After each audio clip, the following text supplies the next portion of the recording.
seen this real burn through before. Same slow motion closing door. It's the never-ending ending. Roll the credits, start again. Every goodbye just keeps bending back around the sun, my friend. If the world keeps on pretending, I'll just light one more and sing to the never-ending ending.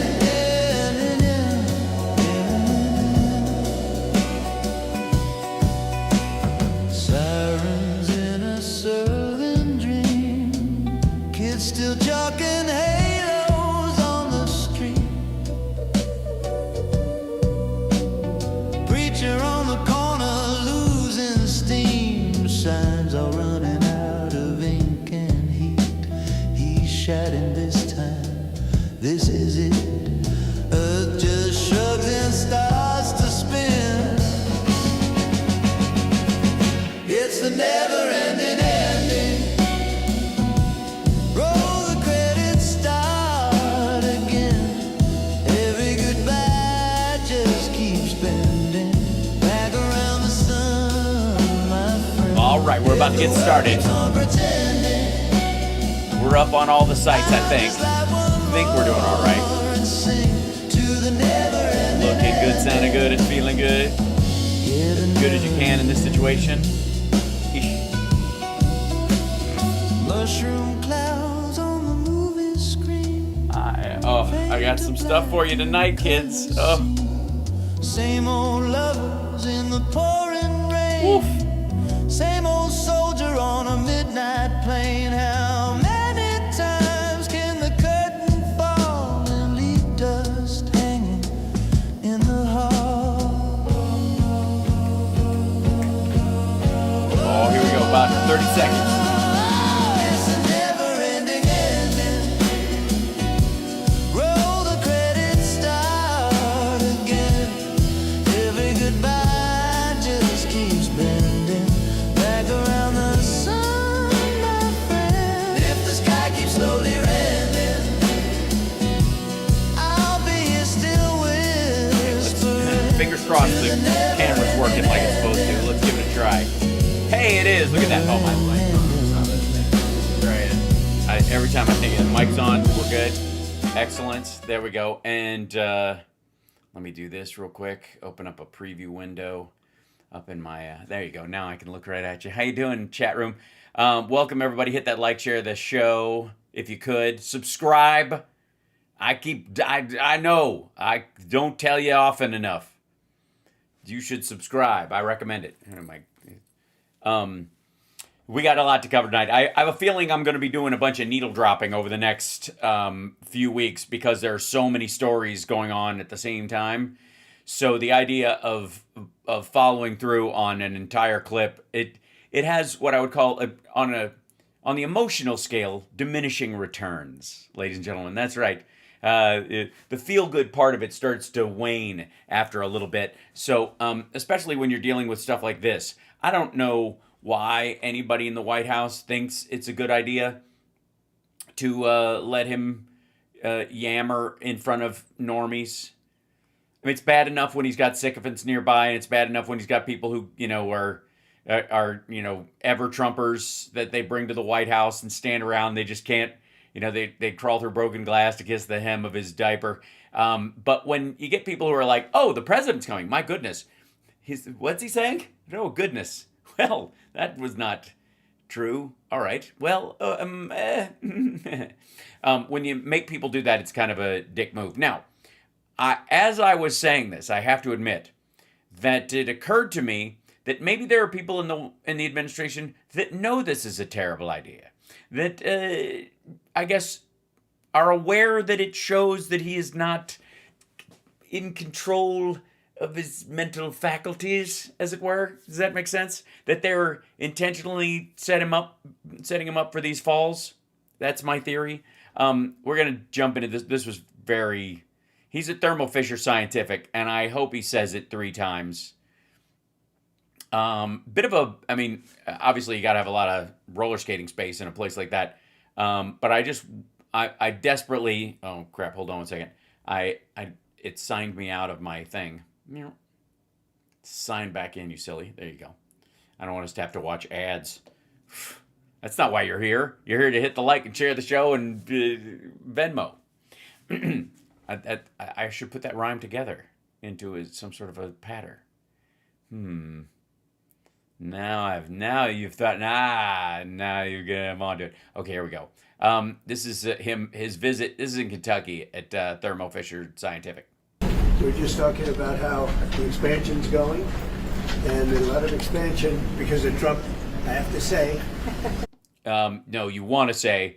I think the 1 year depreciation is great. 1 year expensing, everyone loves it. Everybody loves that 1 year expensing where you can write all that. We're basically giving tax incentives to everybody, so that anything they've been holding off on buying, they'll do it this year, so we can flood the zone to cover for the giant hole I created with tariffs. Tariffs. And we did a little excursion. We had to take this little few weeks of excursion, but it's been incredible. Our few weeks of excursion in Iran. So it's going to be a few weeks. military is unbelievable, the job they're doing. I would say, to put it mildly, way ahead of schedule. We've knocked out their... Sorry, unless he moves his hands, it's really bizarre how neither one of them move their arms. It's just a factor of suits. Unless he does this, nothing else works. I honest to God, I think this is why people used to smoke. just to avoid, so you could at least have an excuse. I have fire near my face. So, anyways, it's the tariffs, wouldn't you say? Because you can't do this all the time because you'll set your jacket on fire. Navy, their military in all forms. We've knocked out just about everything there is, including their leadership, twice. Knocked out twice. Unfortunately, they had their bench was at least 3 deep. Their leadership. Now they have a new group coming up. Let's see what happens to them. So they've got leadership, okay. But 47 bad years we suffered with them, not only us, the rest of the world. We're doing our job. So we had to take an excursion, but it's doing well. The market's holding up well.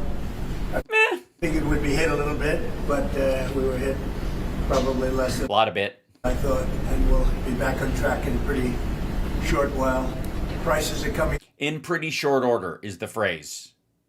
Or in a short while, but not in short while. Down very substantially. Oil will be coming down. That's just a matter of war. It's a matter of war. We saw part of this yesterday, but I want to go to the part where they move on from this little standing point because they ask him some questions. We did this part, and then he bugs off, and then he starts going over to meet the people. This is where we left off yesterday. Well, because I didn't have the full clip. Let me have a picture with them. How about that? Come on, Peter, take a picture. Come on. Let's go. Let me get a little kind of some really good looking people. All right, let's go. Yeah, everybody gather around. It's not often you get to take a picture with a dude who bombed a school 72 hours ago. This guy here pulls it right. Nobody knows why, but that's it.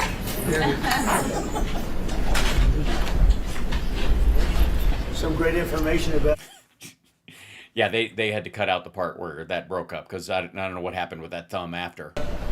This incredible company, please. Yeah. We produce 1.3 billion doses of annual medicine, and over 70% of that goes right here into the U.S. for U.S.-based patients. We have a wide variety of therapeutic areas, cardiovascular, oncology, diabetes, that we support out of this site. When products are complex or difficult to make, they come here, which means it's reflective of the technical expertise and the workforce that we have here in Cincinnati. That's good, huh? They're building you make it so this is a drug, I guess den you would call it. It's a den. It's very homey. It's Kentucky. So this is a drug. You guys are a cartel, that I think is the word for it. We are. We'll walk you right And we're now. taking this away from a lot of countries from all over the world that are making medicines and other things, and sometimes they're not doing a very good job of it. Yeah, you get the insulin and it's got dents in it already, and it's and you call them it's still under warranty, but they don't really listen. And sometimes they put us actually at risk, and we're taking that away. Actually, we'd like to thank you for that, for the reshoring efforts. We produce 1.3 billion, and we are actively working with 2 customers. Merck is one of them for a key profile product, reshoring back to this facility. Boehringer Ingelheim is another. We produce 1.3 billion. Between these 2 opportunities, it will nearly double the manufacturing for this facility. So we really appreciate the work that you're doing. By the way, the reshoring of the kind of medicine they make at this facility started in 2021, 22 under Joe Biden. It's not Donald Trump. The only thing he did, I guess, to benefit this is didn't undo it simply because it was Biden. And they're coming in, Merck as an example, they're building many factories. No, they're not. Pfizer, Lilly, they're all coming in building many factories, but No, they're not. They're not. This is a different. They're not making big Merck factory. What the fuck? they're up here faster. And at some time in the future, they'll probably be doing a little bit of what you're doing, maybe a lot. But in the meantime, they can get here a lot faster by using this great company. And Jesus Christ. Yeah. They got to outsource to insource. Otherwise, the companies like this, but this great company. Right? Thank you. Good job. Thank you very much. The other thing I would add is we are deeply invested in the community here in Cincinnati. We focus on all of our employees live here. We raise our families here. We're focused. a lot of them have questionable immigration status. So our CEO is going to talk to you a little bit later about one of those trust guarantee things you were talking about that you give to the farmers. On job development here. We partner with local universities as well as trade. In this facility, you have everything from high school graduates all the way to PhDs. Al and I are both examples of a co-op program right out of university. Thermo Fisher very much develops talent.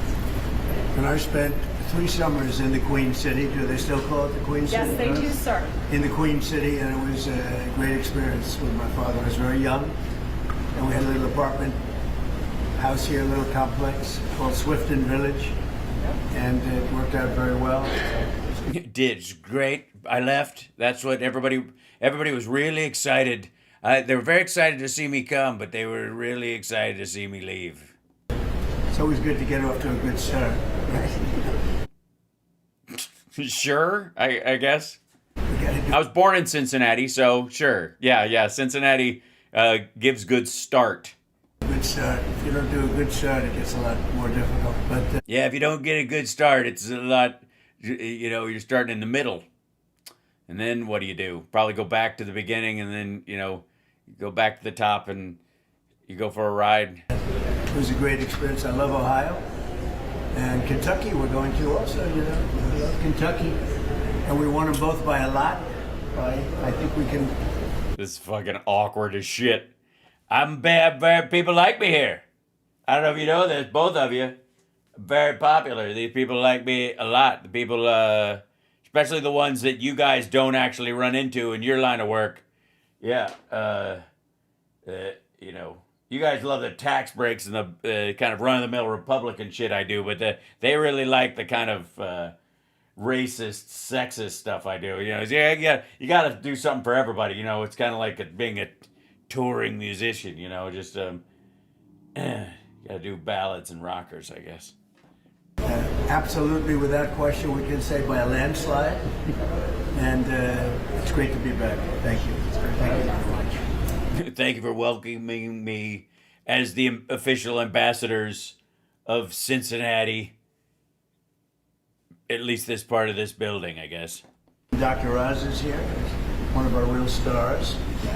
Mr. President, do you want to share with our buddies at Thermo Fisher about most favored nation pricing and why this is so important to our country? So the whole world, we were paying the most for drugs. We were paying more than any other nation by far. And I don't mean by a little bit, like double, triple, quadruple.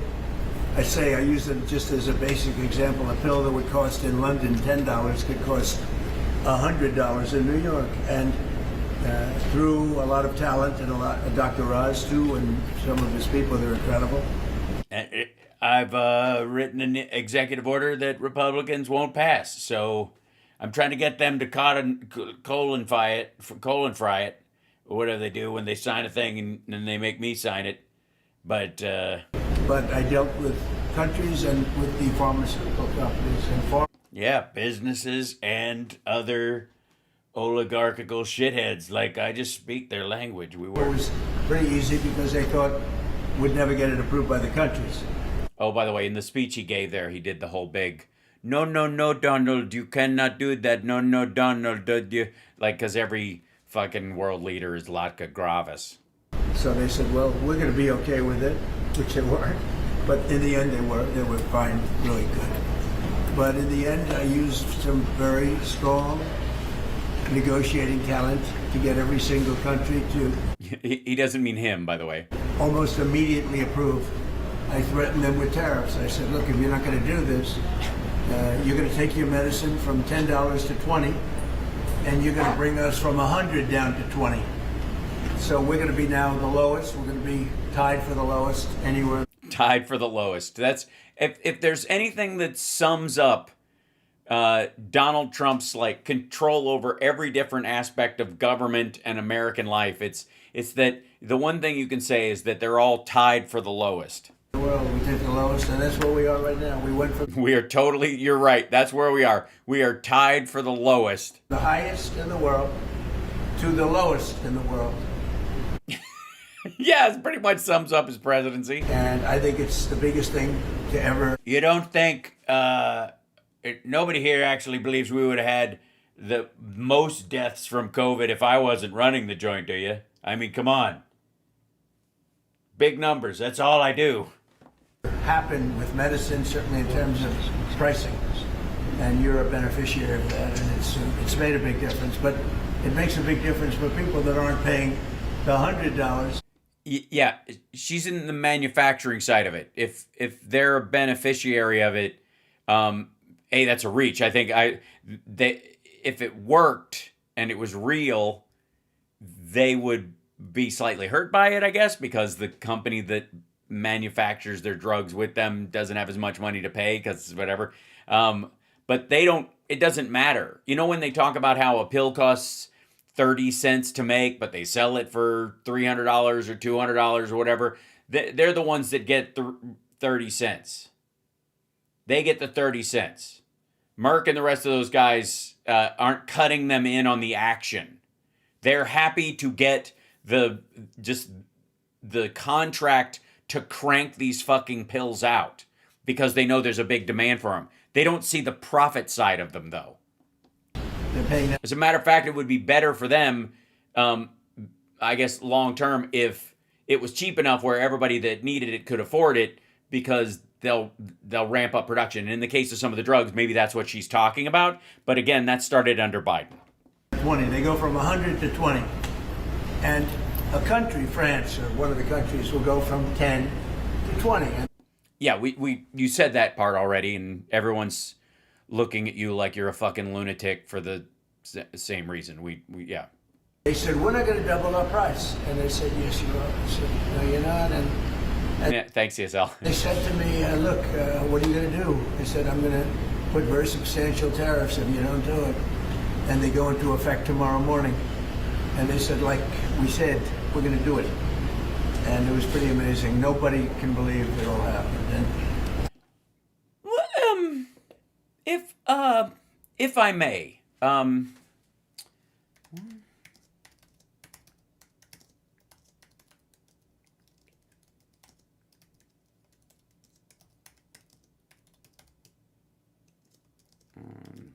one moment, please. I just need to check something.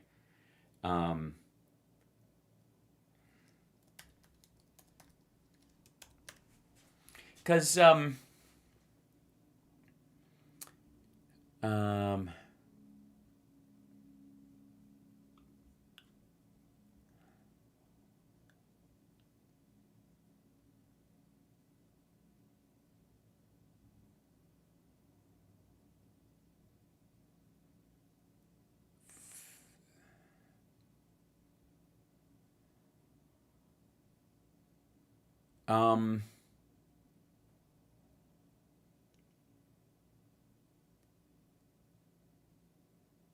Yeah, okay, so right now there are no agreements with foreign countries about purchasing their drugs at all. Like there is no you're going to pay more so we pay less agreement with any country on the planet. And let me be really clear about this. There are none. Um, Trump is yet again talking completely, blazingly out of his asshole. The agreements that have been made that do exist are with pharmaceutical companies, the ones who set the prices themselves. And they are voluntary.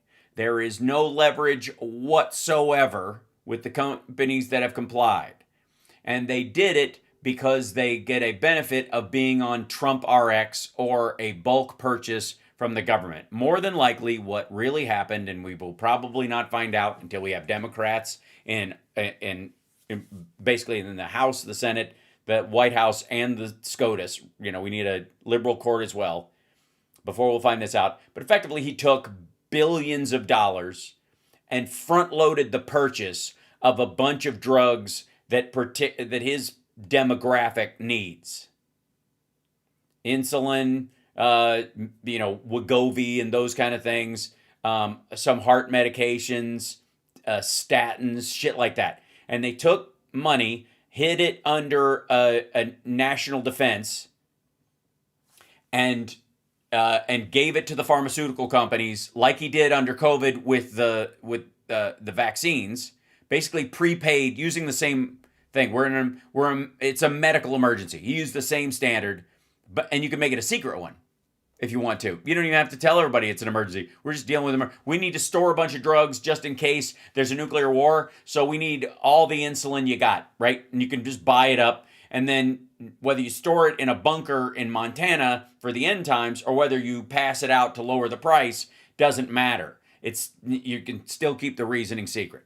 So effectively what Trump did was he gave a bunch of money to the pharmaceutical companies to pre-buy a big chunk of their stuff using the slush fund that the maggots in Congress gave him with the big bullshit bill, $5 trillion raise in the debt ceiling, and a bunch of like money to move around for emergencies, which everything is a goddamn emergency. And then he just pre-bought those, and they're selling them on Trump RX at a price that's the same as Good RX.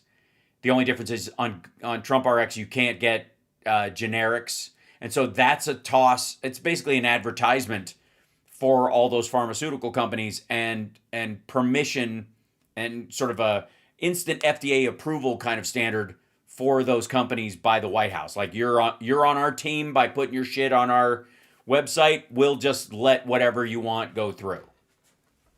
I'm dead serious. There are none. I looked it up. Right now,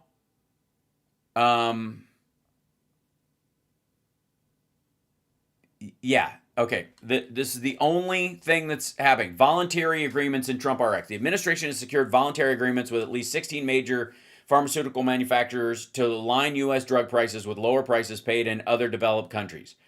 These deals are linked to a government-backed platform, TrumpRx.gov, which launched in early 2026 to facilitate direct-to-consumer purchases at lower prices. Again, that means that Trump RX pre-purchased these things to have stock on hand or paid for, like basically gave a giant fucking coupon of tax dollars to the pharmaceutical companies. Companies that agree to the MFN pricing receive a 3-year reprieve from potential tariffs on their products. And by the way, they don't have to do all of them. That's the other thing. You do one pill because that's Trump's crowd likes them or needs them.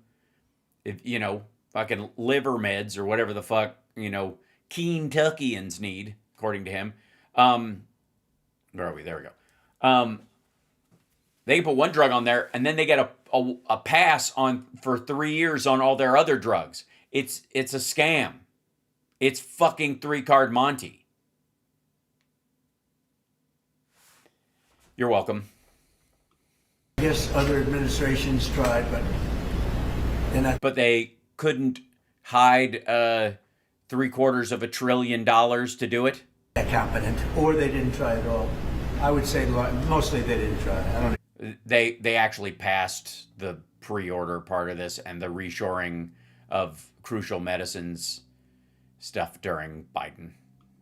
I think they tried. It was, and which, by the way, it wasn't even. I don't know if you can give even Biden credit for it, because it was in the pandemic response team's advisory paper on what to do with certain medications. If we run out, or if too much of it is made overseas, antibiotics, pain relievers, insulin, heart medications, those kind of things. If too many of them are made outside the country, and then there's an embargo, or the country that we're getting them from is attacked, or attacks somebody else, and we can't do business with them anymore, then we're screwed. So they advised a long time ago, at the beginning of the Obama, like his first term, that we should stockpile these drugs, or at least have a deal to reshore some of the manufacturing. So this factory, by the way, which is added business, more than likely expanded under that anyways. But we took it down by 60, 70, 80, 90%. And there's never been a thing. In 28 years, medicine's only gone up. And we brought it down by... Well, no, I mean, obviously, again, GoodRx and generics have taken prices down. New drugs tend to go up. And if Martin Shkreli, is allowed to have his way, which Trump and Don Jr. and Eric would rather have, then yes, they will continue to go that way. In many cases, 80% more.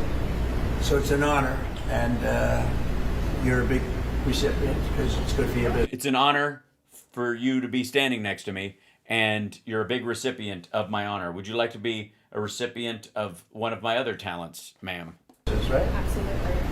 Notice how he just doesn't look at the dude at all. Even though I will say that these people both look like Timu, Jared, and Ivanka. They're very good, proud to be a part of the American supply chain. Is that guy from the factory? Is that one of his Secret Service guys, and they just don't want it to look like he's standing there with this lady? Pharmaceutical operations, so thank you very much. That's what we're doing. We're bringing it back to our country, where it should be. Thank you. Very exciting. Yes, just riveting watching him wander the fuck all over the place. Hit the like, by the way, share the show, etc., etc., etc.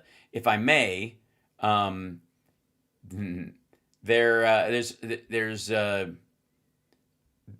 are signs from the other side that Donald Trump's war in Iran is not going as you might have thought. There's panic in Maggot Town, as you might have imagined, and it's ongoing. Chat room, hit that like, share the show. It's Hal Sparks, Megaworldwide. This is Joey Pags, or Timu Bosch, as we like to call him, and apparently he and Trump, who is sitting on his knee like a ventriloquist dummy. I don't know, you got some nerve, maggot. Look how small he is. I pooped on your leg. Aw, you rascal. Seriously, no, my diaper is completely leaking. You don't have to tell me. I can feel it's warm and kind of wet. It's slowly moving. Well, it's rock solid. It was, I was straining for, I didn't even paying attention. I had sweat rolling down my forehead. Sorry. Hormuz panic, which is different from Hormel panic, because sometimes chili, the food that looks like it's already been eaten already once. So we all saw it and felt it. Gas prices soared seemingly overnight. Over a weekend, sure. Because of the military action happening in Iran. It's a military action now. I was wondering, you were like, isn't it an excursion, Hal? And I was like, no, there's another phrase. Whoa, something. What's the story with that? Well, one tiny waterway controls about 20% of the world's oil supply. But within hours, the prices suddenly plummeted. They collapsed because of one move that President Trump did. He made assurances about global shipping through the Strait of Hormuz. He also said he was going to sell oil out of the strategic reserve. And the IAEA, I think, said they were going to release 400 million barrels, basically hoping that they could nudge him towards finishing this shit by this weekend. Because he flipped out. Because prices spiked. I got with Daniel Turner, Power of the Future. He says this is how it went down and how it's going to affect every driver in the United States. Very exciting. All right. Every 9-iron and every putter as well. What is Iran rich in? Is it natural gas? Is it petroleum, fossil fuels? What are we looking at when it Hatred for imperialist dogs. comes to what natural resources Iran has? Oil and gas, huge petro state, and these are priced on the global commodities. So even when bad guys like Iran are engaged in this space, or Russia or Venezuela, right, that does. You don't look, dude. All right, fuck this. I'm gonna give you points for having the old-fashioned typewriter there that says it screams writer to everyone, but your printer's right next to it. And I gotta say, that's kind of a dick move to your typewriter, don't you think? Like you bring this old guy home from the thrift store, you set him in a position of honor, you even use him occasionally to type up a letter or a grocery list just to make you feel like you work for a living, and then you park him right next to the steam engine like he's John Henry. You dick. Impact our prices here. And you sit there with a jar full of fucking peanuts over your shoulder, telling everyone something we all have known forever. At home, just as it would with wheat prices, with gold prices, right? There are global commodities that America tries to dominate. Shit, get me a pen. Hold on. I gotta write this shit down. Hold on. So list of commodities, list of commodities, gold, oil, wheat, frozen concentrated orange juice, and pork bellies. I learned that from Trading Places. Not to be confused with Living Spaces. Try to do it with a thing. I have this prop cigarette sitting in my drawer, and every so often it just has to come out. I also have a cigar in case I go, one more question, if I may, ma'am. But I don't have to ask anybody about train schedules right now, so. Keep prices stable, but we are in an internet. Here'd how fire, bang, rock together, make spark in front of little twig, go fire and take meat, throw on things. Slow me down if I'm going too fast. National market. Well, I thought that Iran wasn't allowed to sell its own resources. Is it able to? Is there oil on the world?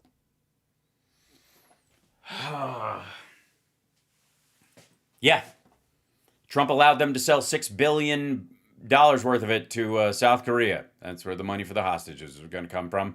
And Joe Biden tricked the Iranians, got our hostages, and never paid them the money. Market? If so, what did I miss? I mean, I do news and information for a living. I thought we said you're not allowed to sell it. It was not allowed during the Trump administration, and by the time Donald Trump left on January 20th of 2021. By the way, yes, it was. He got caught allowing them to sell it, and that's why he shut it down. Iran was only producing around 300,000 barrels per day. By the end of the Joe Biden administration, that was up to 3.2 million barrels a day. Oh, wow. And that delta of 2.9 million barrels is, terrorism. That's the fun. Is it? I would think it was cars and their entire economy. Because even at that level, I don't think the difference between 300, I don't think they can live, the 92 million people can basically live off the revenue from 300,000 barrels a day of oil. I think there's a tipping point that's much closer to the 3.9 million before you really can start handing out cash. Ask the Saudis. For Hezbollah and Hamas and the Houthis up in Yemen, that's the funding for October 7th attack on Israel. Which cost like $18.50. By the way, what kind of guns did they have? The guns they use, did they those are Iranian models? Are they U.S.? Did Joe Biden sell them M16s and M4s? Is that where they got the guns from? If you look at all those guys, where do their weapons come from? Do they come from Iran? Does Iran have their own rifle factory? They come from somebody else. I'll think of it later. That's the funding, quite frankly, for the IED that those little punk bastards threw in New York City a couple of days ago, right? All the terrorists. No. No, money did not travel from Iran all the way to those guys so they could make an incendiary device. Sorry, have you ever watched an episode of MacGyver? You do realize that there are plenty of things to make an incendiary device of in New York City. And we see around the world that's funded by Iran, that's where their money came from. It was Joe Biden lifting their sanctions and making them rich and wealthy. Let's say again, because I could be confused. I thought that Joe Biden actually unfroze about $6 billion of money that they shouldn't have had their hands on. Yeah, he didn't. So he unfroze that money, plus allowed them to sell 10 times more oil? Exactly. And the naivete to say that, this was going to somehow bring peace and prosperity. And as yeah, it's weird that we didn't have to launch an attack on them during that time. You and your wonderful audience is watching news unfurl, and you're... Yes, news does have a tendency to unfurl. Seeing talking heads. Antony Blinken wasn't Secretary of State quite long ago. He's been pretty quiet. Jake Sullivan, Joe Biden's national security advisor, he's been pretty gosh darn quiet, right? None of these folks are going on TV because they cannot explain their responsibility in getting us to this point where we are, because they're... Well, yeah, because you'd have to establish that they do have responsibility in that. Other than, I guess, not beating our chest about peace loudly enough so that Donald Trump gets reelected. They're guilty. It is Daniel Turner, Power of the Future. Is it powerofthefuture.com? Yes. It would have to be, wouldn't it? It is. Go. It's not .org. You don't think he works for free, do There, you? go check out what he does. So again, I'm trying to... What does he do? Figure this out because we keep hearing about wanting to be energy independent. In fact, under Trump the first time, we were told that we were a net exporter of energy, of oil. I mean, we were getting as much, if not more, than anybody else on the planet. And I know that our reserves are very, very deep and steep. Why do we...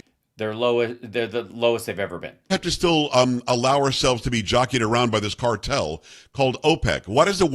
Because we tried to move towards electric cars, which would have been the single thing that would have brought down the amount of oil we use in conjunction with raising production through shale oil and the like. But Donald Trump did everything he could to, and maggots in general did everything they could to undermine that.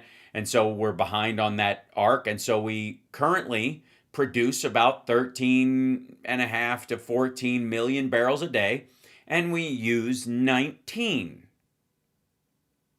I think that might have something to do. All right. World market affect us? Is it because we don't have enough refining capacity? What's the issue? Why can't we say, you know what, you guys, screw you, we're going to set our own price per barrel in this country?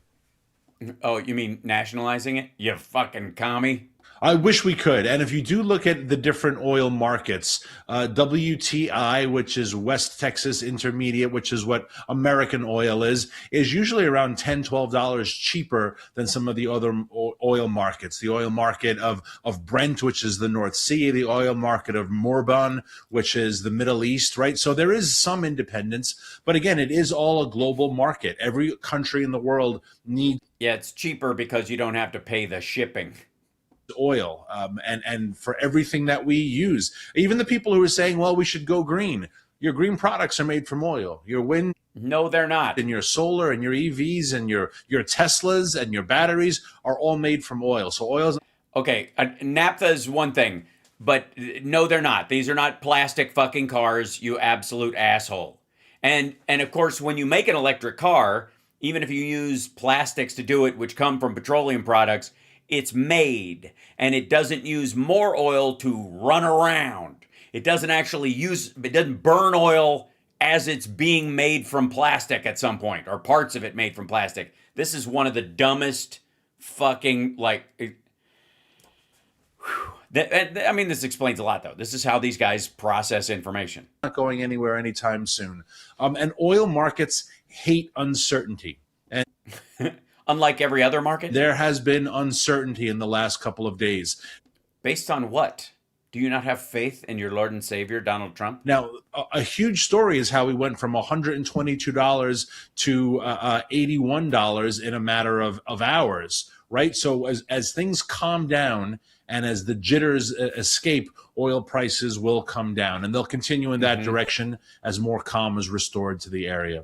Well, No, they flooded the short-term supply, and then Trump said the war was going to be over. And he's continually said, we're basically done, we're basically done, we're basically... He's kicking the market along, trying to make it more certain that it will end sooner rather than later and not drag on for a month.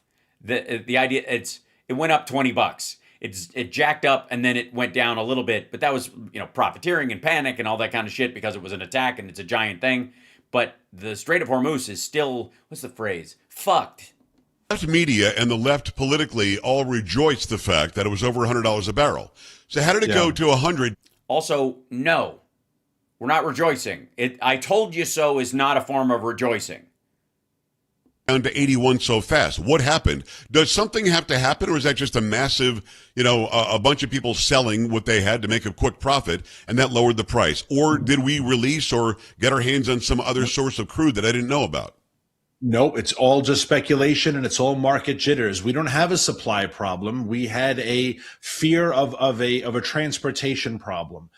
Right. We have a glut. We have too much of that shit. And those tankers that's why they're fairly certain the price will drop. That's why Trump can keep saying that. It's the same reason why he kept saying, I'm going to cut your energy costs in half, 50%. They're going to be 50%. That's why he kept saying that. It was because everybody knew that's what the glut, like the glut math proved. In the Straits of Hormuz that were anchored, right, because they were reluctant to set sail. Well, they don't have sailboats, but you know what? They don't have sails, but you know what I mean. As yes.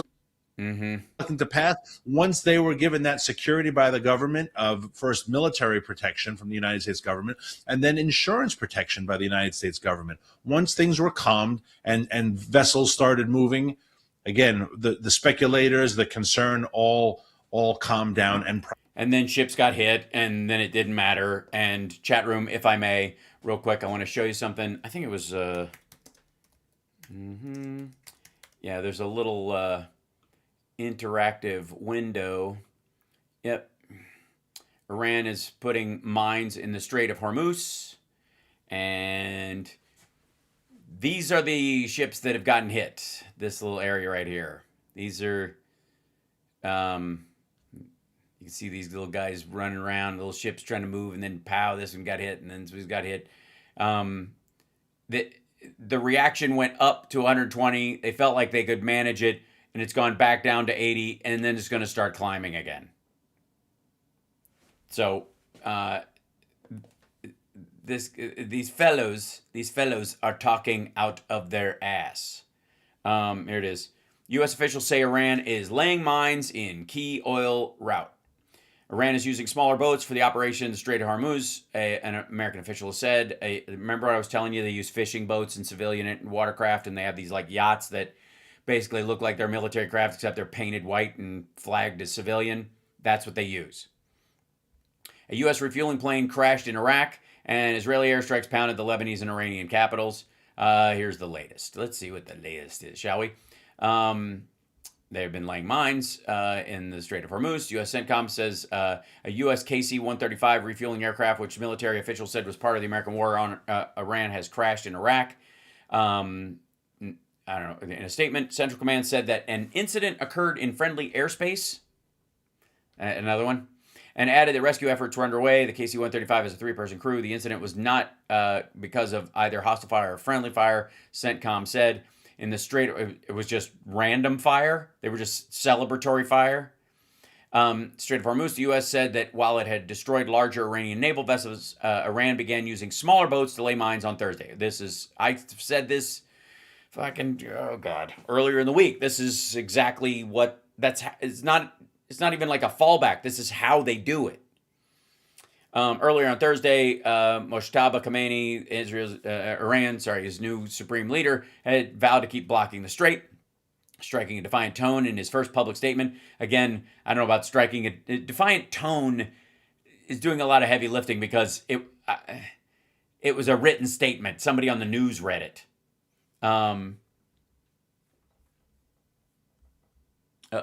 Okay. We've got another piece of breaking news. Thank you for that, Andrea. See if we can get the audio on this guy. States refueler tanker, a military jet, a large one at that, went down over Iraq today. Okay, that's the one we were talking about. According to U.S. Central Command, a U.S. KC-135 refueling aircraft crashed today. Rescue efforts are ongoing for the service members that were on board. We don't know how many there are, but there are 3 reports it could be up to 6 service members right now. It was not due to hostile fire or friendly fire. We don't know why it went down. At the same time, according to CBS News, there was another military medical evacuation today. It flew from Saudi Arabia to Germany. 19 injured service members on board. 2 military members were injured when a drone exploded near their vehicle. Another day and another example. And Donald Trump's in a fucking on a tour of factories to prove that things that Joe Biden started are his. And by the way, this isn't the only place this is happening. Chat room, hit that like, share the show. It's Hal Sparks, Megaworldwide. I don't know what this fucking face thing is doing. Look, maybe I could do great numbers on my channel if I put my face going, huh? To what? On my thumbnails, but it's just fucking embarrassing. It's just fucking crazy, mate. Yeah. U.S. tanker was hit, and this is Dimpool will explain to us how this is both terrible, probably the end of the world, and no big deal, but maybe it is. But all he's going to say is it could be both or neither at the same time. Probably not, but maybe so. Let's jump to this story. We've got breaking news. This is a video that's been going massively viral. This is Amichai Stein. One of the oil tankers that was attacked by Iranian explosive boats in the Persian Gulf belongs to a U.S.-based company, Safe Sea Group, I believe is it the name of the company. We've got 2 videos. We've got this one as well as this from Disclose TV. An American-owned oil tanker struck by explosive drone boats near Iraqi waters, preliminary reports indicate. So we'll just play this video for you first. I don't think there's any sound. Okay, there may be sound. There we go.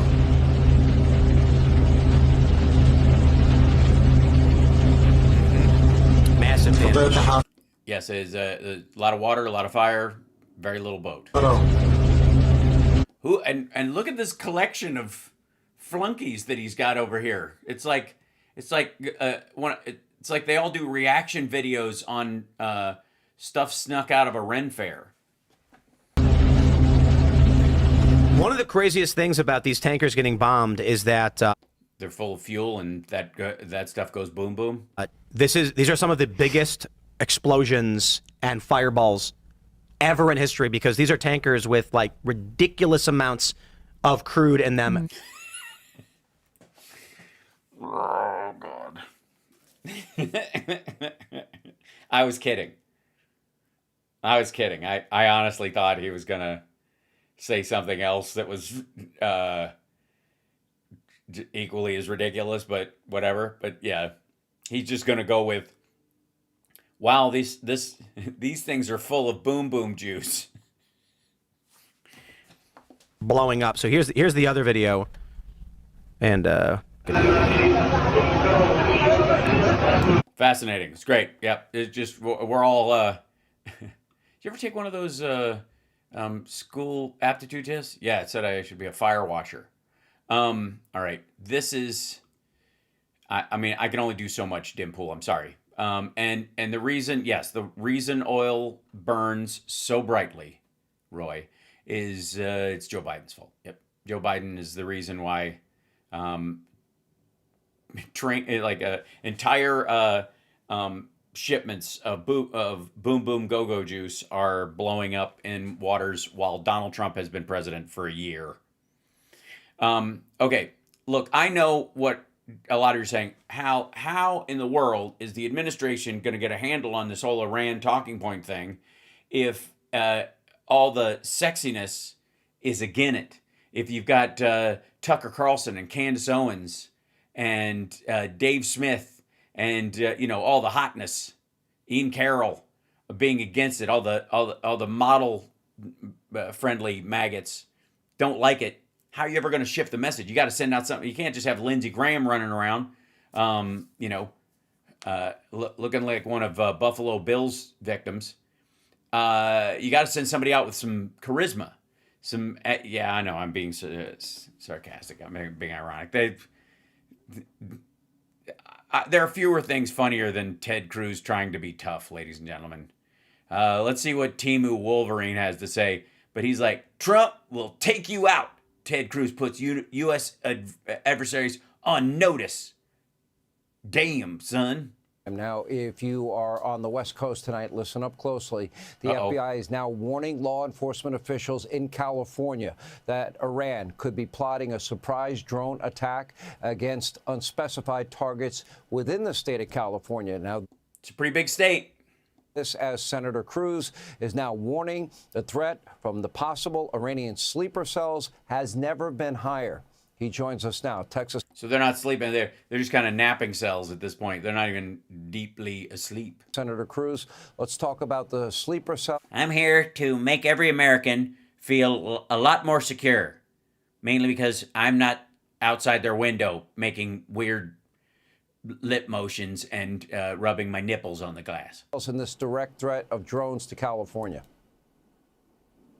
Well, Sean, as we sit here right now tonight, the threat of terrorist attack is higher now than it has been in decades. I am chubbing in a way that you would not. The laws we will be able, the things left out of the Patriot Act that we are going to be able to table now are just, they're making my nipples hard. I'm not lying. I could cut glass with them right now. I'm worried about this suit. I was like, I should have bought the bulletproof John Wick shirt, or my nipples will plunge through my own garment. Sean, this is exciting. And there are two causes of it. Number one, we had 4 years under Joe Biden of open borders. We had 12 million people flood across the border, basically an open... You don't think that, real quick, you don't think those folks would have come in during Trump because he's the guy that tore up the deal?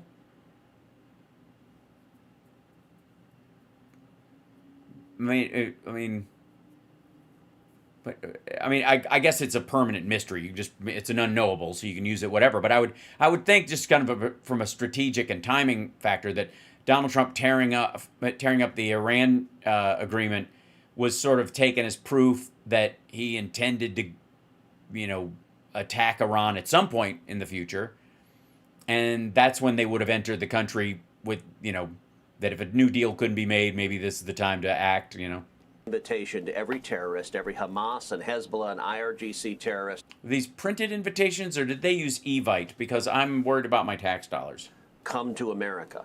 We have seen in just the last week 2 terrorist attacks unfold. We saw just over a week ago in Austin, Texas, a deranged killer showing up in a sweatshirt that said "Property of Allah."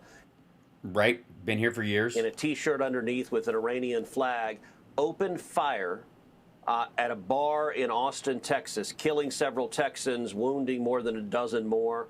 It was a brazen act of terrorism. Then we saw just a couple of days ago 2 ISIS terrorists from Pennsylvania, which is where most of them come from, travel to New York and throw 2 handmade bombs filled with nails and bolts designed to kill as many people as possible. Fortunately, these terrorists were not very bright terrorists, so they didn't actually know how to make bombs that worked, so the bombs didn't detonate. But the terrorists told the Department of Justice they... Dude was totally afraid it was going to blow up in his hand, you could tell. ...hoped to kill a lot more people than the Boston bombers did at the Boston Marathon. Those are the 2 terrorists... I think everybody's trying to add to their numbers. ...attacks we've seen, and we're at danger of more. We have had radical Muslim clerics in the Middle East call for fatwas, issue fatwas against America, instruct Islamists... Fatwas? Okay. ...to try to kill as many Americans as they can. Yeah, we're at war with a country right now. And I got to tell you the most indefensible part of all of this. The bombing of the girls' school in Iran that might add a feeling of justification to the people that might be in this country and feel like they have the right to carry out a similar revenge plot for those girls, and the wanton disregard for their life that's coming from Hegseth and Trump would seem to further that belief in somebody who's that far gone and a danger to everyone around them. At a time when we are facing profound threats of terrorism, every single Democrat except John Fetterman has voted over and over and over again to shut down the Department of Homeland Security. Oh, no. You've literally decided to make the Department of Homeland Security choose between ICE agents wearing body cams like every other law enforcement professional in the country, or keeping it shut down. Because I cease to see why that's a problem. Is it a budgetary issue? Do you think it's too expensive? Do you know that when people see what they're doing, they won't like it, and they'll see that, quite frankly, they're just scooping people up who happen to look Hispanic or happen to look foreign? Department of Homeland Security, its central purpose is to prevent acts of terrorism, and the Democrats are saying defund DHS when we're facing a massive risk of terrorism. Well, no, they won't sign on to the funding until you treat it, the ICE agents, like law enforcement personnel everywhere else. You know, I have very hard pressed to understand those English that do not understand the Trump doctrine. I think they purposefully distort it. Yeah, they don't even know. Tell everybody what the Trump doctrine is. We'll see, I think, is the Trump doctrine. For their own political purposes. You know, then you have the isolationist wing, the anti-Semitic wing. Oh, he's not talking about Democrats at all. This is 100% Republicans. Democrats that don't support anything Donald Trump does. Yeah, but mainly it's because of that whole, adjudicated rapist, best friend of Jeffrey Epstein's fraudster thing. So, I mean, that's the jump point. There's lots of other reasons that he's done recently that not to support him, but those are the ones. These voices out there that are loud, but to me, rather meaningless. This is Tucker again. You mean your former colleague? Because they don't understand history. Yeah, that's what it is. They don't understand history. Don't they understand? Iraq went very well. Every time we've done something like this, it was exactly what needed to be done, exactly when we needed to do it. And I brought this up with Mike Walls. 100 million human souls last century. They have said they want to destroy Israel and America. When they say it, believe it. When even after Operation Midnight Hammer, they did not learn their lesson, and they think it's their inalienable right to have nuclear weapons. Sorry, the Iranians have killed 100 million people? At that point... I think he means Muslims, just in general, just for the record. When do you realize maybe you want to take out a regime that's pledging a modern-day Holocaust before they actually have the weapons to do it? Sean, you are absolutely right. You're right. We should have been bombing them this whole time. If I was in there and I was the president, I would have hit every girls' school within a 5-mile radius of anything in Iran that wasn't a crypto mining facility. And it's worth understanding the threat from Iran is not theoretical, it's not hypothetical. Yeah, it is. 47 years ago, the Islamist revolution. 47 years ago. Okay, now do the Japanese. Happened in Iran, and the Ayatollah came in. The first thing they did to start the revolution was to take Americans hostage and to hold them hostage for 444 days. That's how they started their revolution. Yeah, and Reagan and George H.W. Bush helped them. For 47 years. And then later gave them arms as a thank you note for helping them get elected. The regime in Iran has been the #1 funder of terrorism across the globe. I have to say, I call bullshit. One is because a big portion of their funding comes from Russia, so it's kind of all downstream from that. And also, Russia is, again, look at every gun. It's an AK-47.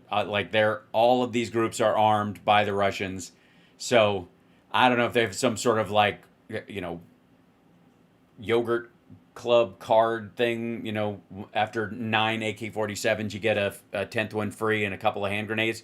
But the Iranians are downstream from the Russians, but Trump likes the Russians, and the Russians are white, and they are allegedly Christian, so you like hiding behind them. Hamas that carried out the horrific October 7th atrocities? Yeah, October 7th cost like $15. It was like they didn't get like special technology. 90% of their funding comes from okay, so $17 out of the 18. Iran. Hezbollah, 90% of their funding comes from Iran. The Houthis, 90%. Who's the other 10%? Of their fundings comes from Iran. Also, citation needed. I mean, I hear this all the time, and I don't doubt that Iran, sponsors terrorism, no question. Fuck them. But the idea that 90% of it comes from there is a little ridiculous, especially when there was that whole flap about, was Netanyahu paying Hamas to gentrify for a while and giving them cash so they would calm the fuck down?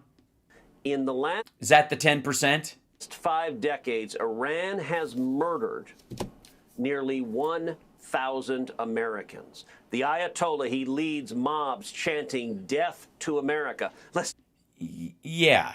But again, from that perspective, let's say they felt like they had a kinship with the Iraqis that were killed, or the Afghans that were killed by us or by Russia or by anybody else. If history teaches anything, it's that if somebody tells you they want to kill you, believe them. Right, but they also have to have the capability to do it. Given the opportunity and the gas money and the free time and if they weren't so shitty at sneaking, I'm sure that's true of a lot of people. I think it's smart to let it. I'm not going to preemptively strike some trailer park in Tennessee because somebody sent me a shit email. And to be clear, the Ayatollah twice hired hitmen to murder President Trump. And so... Okay, again, we've been all over this.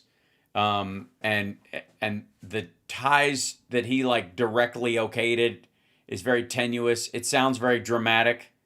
But at that point, again... They arrested people who were associates of somebody's associate. This is like when they talk about terrorists who cross the southern border, when it's people on the terrorist watch list who cross the southern border. Well, why are they on the terrorist watch list? What'd they do? Oh, they're Nigerian, and Nigeria has some terrorism in it, so that's on the list. That's how we get there. That's the problem with this kind of this drama.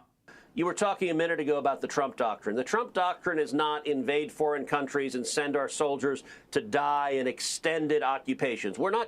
Well, not yet. ...doing that. That is not so far. ...not happening in Iran. Iran is not Iraq. But what...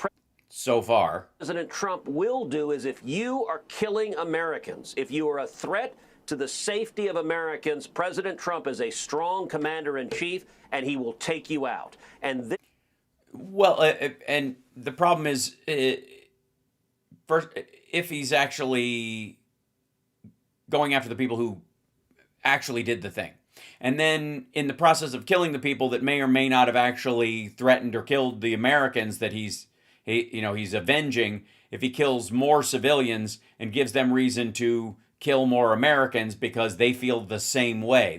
You see how wars get ratcheted up like this, dipshit? This decision to attack the regime in Iran is the closest thing I've had to an erection in years. Single most important national security decision made by President Trump by taking out the Ayatollah, his top military leaders, the ballistic... And putting his son, who's even more radical than he, in charge. Missiles, the drones, his naval force.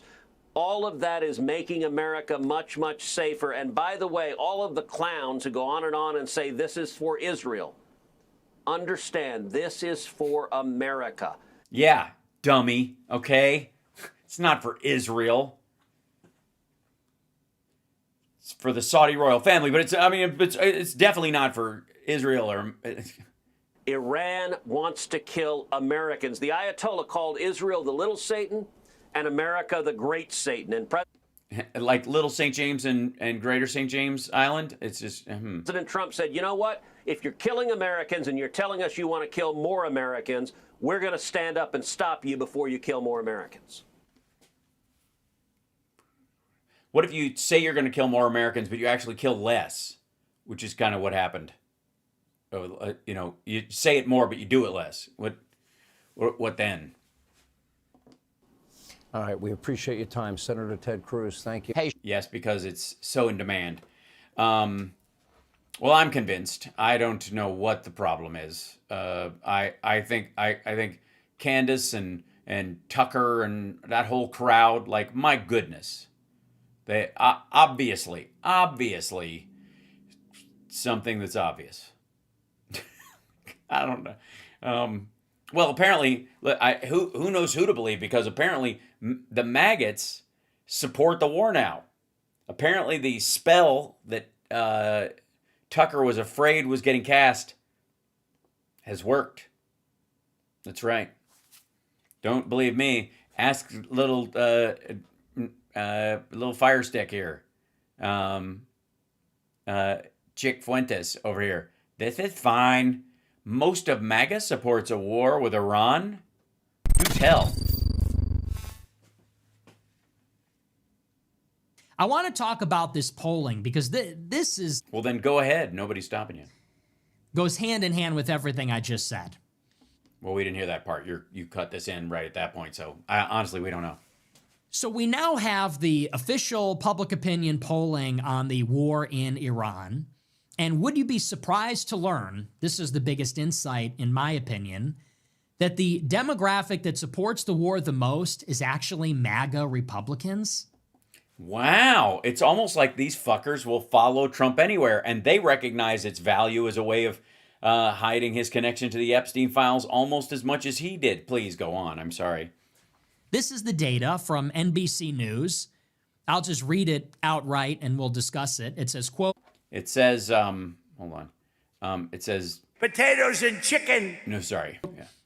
A majority of registered voters disapprove of President Trump's handling. That's because the majority of registered voters are Democrats or Democratic-leaning independents. And if everybody would just vote every time, we wouldn't be dealing with this shit. Of the situation in Iran and believe the U.S. should not have taken military action against the country, according to a new NBC News poll. 54% of voters disapprove of Trump's handling of Iran, compared with 41% who approve. A similar share, 52% versus 41%, say the U.S. should not have taken military action. The results show clear, if expected, partisan polarization over the issue. An overwhelming majority of Democrats, 89%, say the U.S. should not have struck Iran. Among independents, 58% believe that as well. Republicans are overall more supportive of the strikes. Yeah, but Nick, they're stupid. Look who they voted for. 77% say the U.S. should have struck Iran. 15% disagree. But there is a significant divide between Republicans who identify as MAGA and those who do not. Right. A full 90% of self-identified MAGA-aligned Republicans back the strikes, with only 5% saying they don't think the strikes should have been launched. Now, I know what you're going to say, and this does not mean that MAGA has nothing to do with making America great again and America first, and that it's actually a cult, and that these fuckers will crawl through broken glass to suck on Trump's butthole. It's not that. It's that. It's actually that. Yeah, it's the fact that maggots aren't a political movement. They're a social monarchists who think Trump is magic because they're fucking dumb. Among Republicans who do not see themselves as part of MAGA, they are more divided, with 54% supporting the strikes and 36% against them. Yes. Even the sensible ones are still stupid. Dum, dum, dum, dum, dum. Fuck me. NBC News poll also found a deep divide over the Iran war by age, with younger voters far more sour on the strikes than older voters. 2/3 of voters under Well, they're not old enough to have a 47-year grudge, I guess. 35 say the U.S. should not have struck Iran. They should have just given it a wedgie. It's about 50-50 for every other age group. Voters with college degrees are about evenly split over the strikes. Those with bachelor's or What are the college degrees about? postgraduate degrees What's the major? overwhelmingly believe the U.S. should not have struck Iran. Now, to me, this is just a nail in the coffin. Well, at least we agree that, the movement, where the movement deserves to be. Because maybe it needs to be said. It's sort of sad that it does. Not really. When you go back to the original MAGA movement, when it all In the 30s, started, what this whole thing is about. About keeping us out of World War II so Hitler could get a toehold. Trump. Oh, the Trump version. Sorry, yeah. Came down the escalator. And among other things, the biggest, most poignant thing he said is that the war in Iraq was a mistake. Yeah, well, I mean, again, the problem you have is that it wasn't that parts of it were bullshit. It's that was just bullshit, Joel. it was all bullshit. He didn't mean any of it. If you realize a part of it is an enormous fucking lie, you might want to check the other things you were kind of taking for granted. That we should put America first.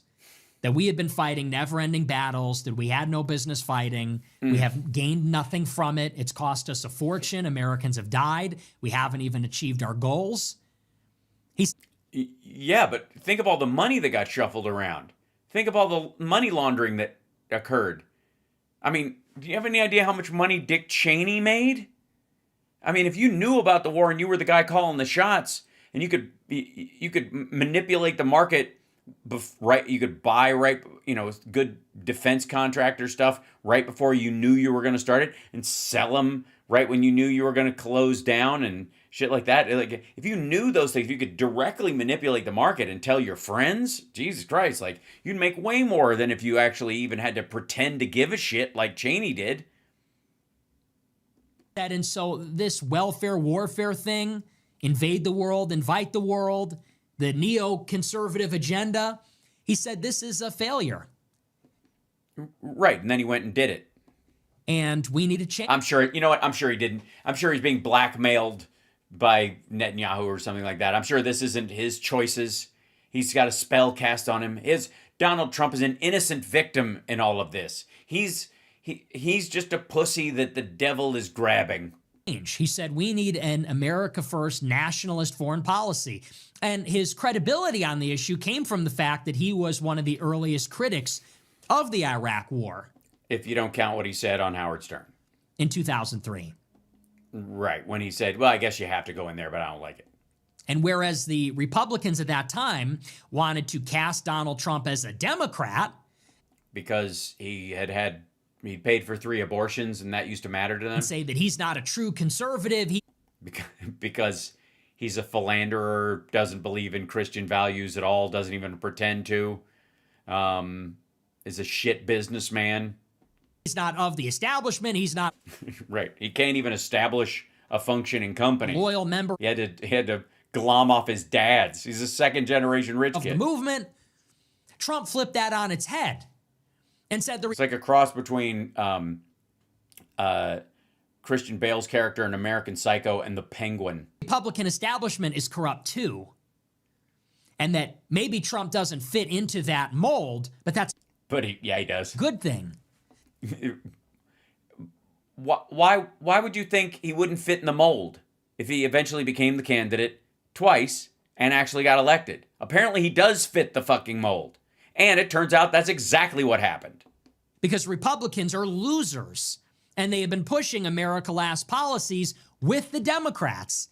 And whether it's Clinton or Bush, Obama or the other Bush, you're getting the same globalist policies. Not really. I mean, if you are getting social safety net and expansion of home ownership and all that kind of stuff and healthcare, you're getting it from Democrats. Americans last. That's very America first. That's honest to God. I mean, I don't want to taint them with a phrase that's really fucked up, but quite frankly, I think coming up with something like the ACA is very America first. Giving a bunch of rich assholes tax cuts isn't.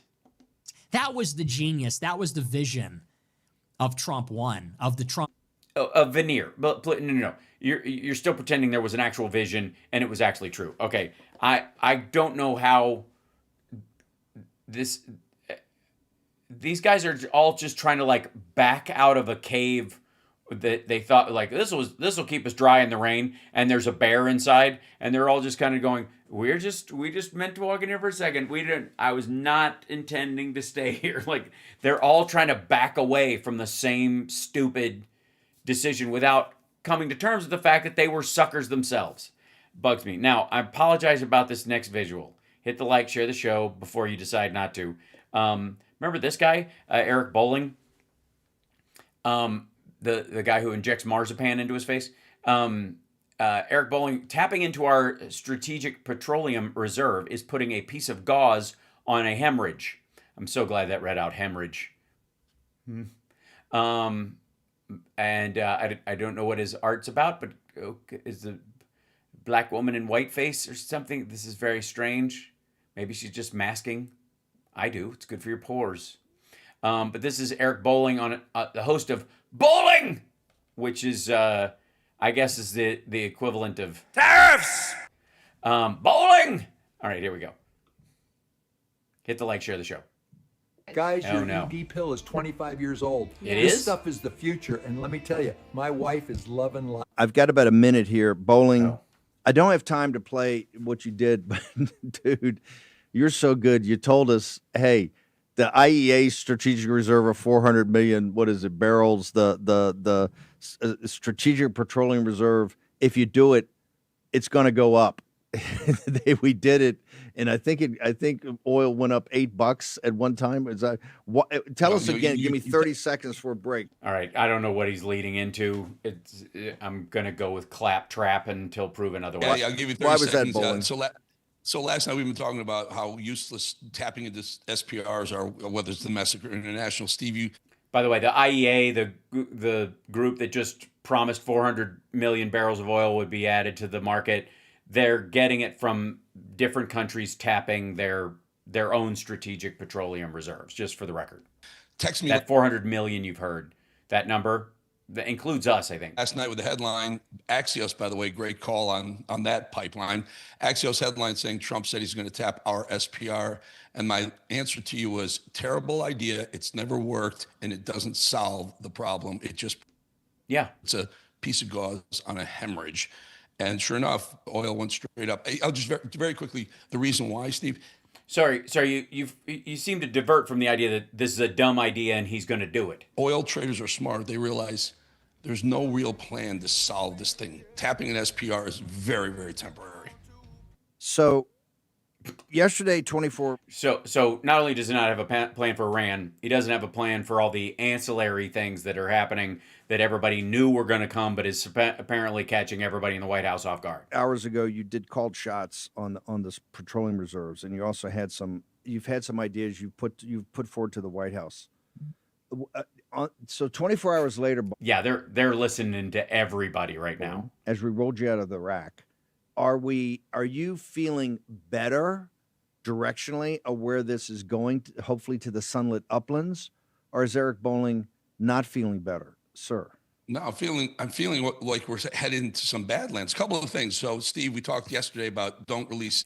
Obviously, he does not trust our Lord and Savior Donald Trump. SPRs. He does not actually MAGA. Certainly not in America. Ours is for emergency use only. We don't have an emergency supply problem in America.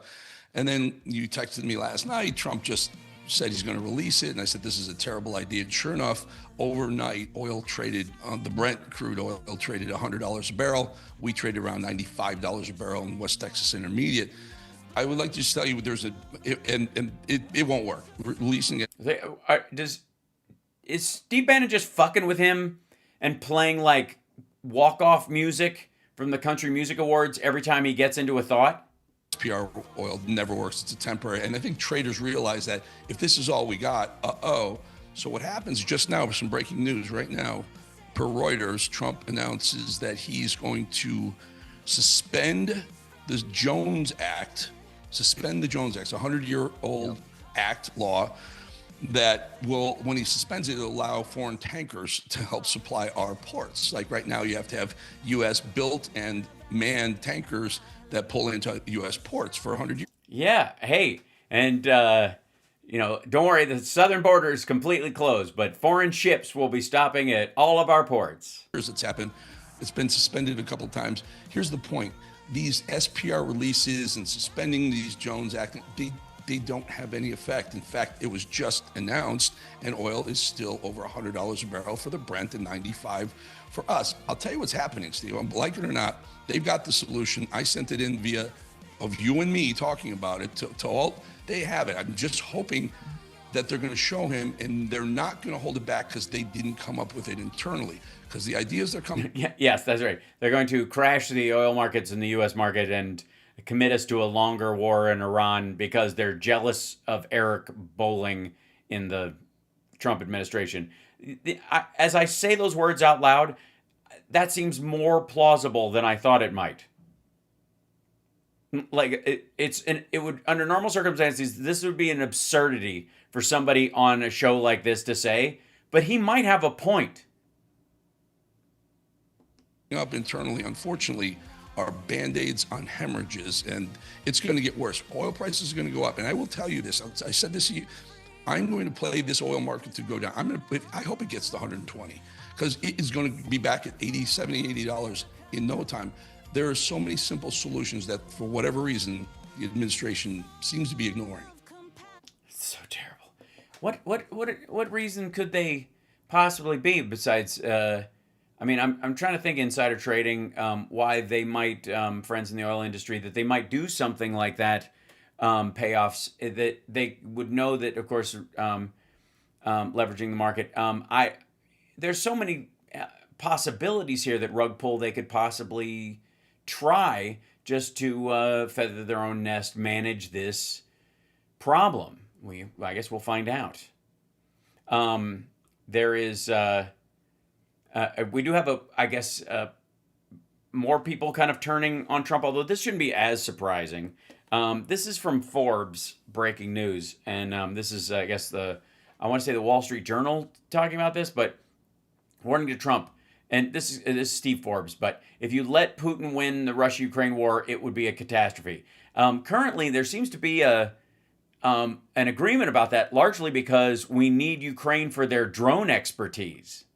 Depriving Putin of a win in Ukraine is as critical for our security and that of the free world as ending the evil regime in Iran. You know what's even more crucial? Watching an old fart read a teleprompter that's still on his laptop, even though the camera is up here. It's the thing that would hold your brain if you had one. Hello, I'm Steve Forbes. Hi, I'm not. And this is what's ahead, where you get the insights you need to better navigate these turbulent times. Yo, good. Somebody take notes for me. A U.S.-Israeli victory in Iran would indeed be a significant blow to the imperial ambitions of China, Russia, and North Korea. Yeah, suck it. And victory here means regime change. That's right. Wait, what? This is a regime change? Okay, it's a regime change war. Yeah. Trump wants to be in Forbes. He likes being in Forbes, so it is now. He said so fuck.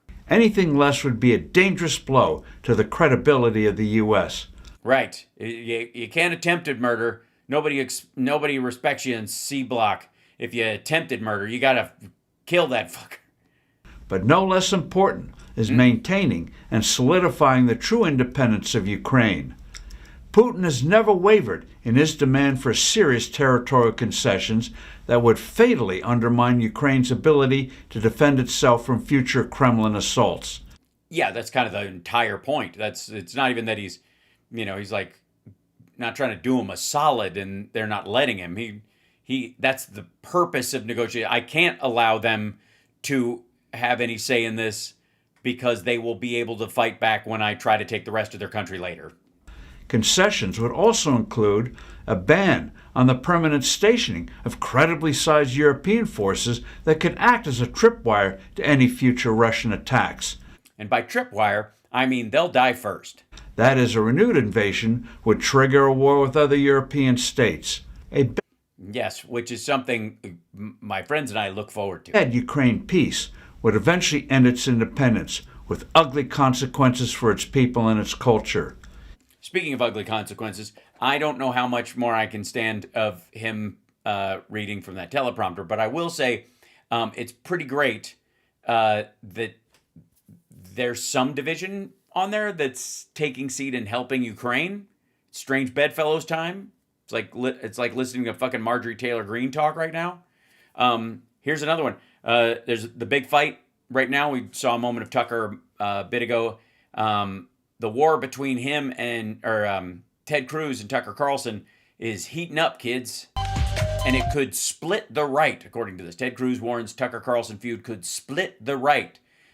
Don't threaten me with a good time. Apparently, America has a tachyarrhythmia right now. Political pulse. We know what's going on. Sorry, I couldn't tell if that was a heartbeat at the end or she swore and they had to cover it. Well, okay. Oh, hello. Oh, Gina hogging my airtime. What's going on? I want a refund. Welcome back. They went to the wrong camera. That's somebody, whoever's working the switcher. A refund? That doesn't even make any sense. You're right, it doesn't. Your entire show lacks credibility, so... Welcome back, everybody, to American Sunrise. I'm David Brody. She's Gina Loudon. She'll be here in just a moment. Thanks for joining us this morning. We invite you, by the way, to join the conversation on Getter and Rumble. All right, time now to take the... Yeah, that would mean going to Getter or Rumble, so... Political pulse of America. Here is the beat today. Oh, it's narcissistic. I had the opportunity to sit down with Ted Cruz. That would be the Texas senator. Yes, I'm almost as embarrassed about it as Texas should be. Yesterday, in his office on Capitol Hill, we did a 40-minute interview. Yeah, you don't think he's busy legislating, do you? Had the chance to talk about a variety of topics. Like Iran, the Iranians. Including the ongoing conflict in Iran. Lots to report there. Now, on a separate note, I asked the senator about ongoing division on the right, including... About Iran. His recent comments about Tucker Carlson. Over Iran. Then have a look. You've been very outspoken, obviously, about Tucker Carlson. He's been outspoken about you, for sure. Look, you say you're going to take him on directly. I want to know what that looks like specifically. But more than that, And are you selling tickets, and will there be baby oil? What are you asking? Calling out Republicans overall to say, hey, it's time. Say his name. Let me ask you a bit of an uncomfortable question. Sorry, I didn't realize Tucker was the Voldemort of the Republican Party. J.D. Vance is good friends with Tucker Carlson. I get the friendship part of it, but he has not talked about this. I don't know if they're friends. I think they share khakis once in a while. Do you think he should? At the same time. Look, everyone's going to have to decide where they stand. True leadership. I believe, Ronald Reagan in 1964 gave a very famous speech, A Time for Choosing. And I think this is a time for choosing. He just gave the speech too early. Reagan was a genius, but his timing sucked. And it's always a time for choosing, apparently. Here, whether you're, dealing with listening to me or Tucker Carlson, or whether you're at a buffet and you're like, salad or nah. Is silence complicity? Yes. Words are violence and silence is complicity. Yeah. He should wear one of the ACT UP flag shirts. Say a decade ago, when anti-Semitism began rising in the left, the Democrat leadership did nothing. They looked the other way. Yeah, we also didn't give birth to it, and it didn't grow and metastasize, so... And it's consumed their party. I mean, there is a very real pro-Hamas contingent. No, not anywhere near the level of support that they get from the Tucker crowd. In the Democrat Party. In the last year and a half, I have seen more anti-Semitism on the right than at any point in my life. Right, because again, like I said, you think something's a threat, until you know something, you see a real threat, and you're like, oh, that was nothing. This is the real thing. And it is dangerous. Mm-hmm. And it risks consuming our party. I don't want us to make the same mistake Democrat leaders made a decade ago, of just to look the other way and to be silent. Websites your competitors don't want you to know. Okay, I don't know. Oh, because I'm not signed in on that page either. Why would you not sign in on each page, you weirdo? Okay, there's another real quick take. I'm needle dropping today. Just forgive me on this because there's too much stuff. Strait of Hormuz, still a big story, especially amongst right wingers who are super Trumpies. You know how I know? Because they have thumbnails that say "This sucks." Shipping expert: Iran war could trigger massive oil market collapse. This sucks. You know how close this is to Trump sucks? It's just the letters aren't as big when you make that thumbnail, but it's on its way.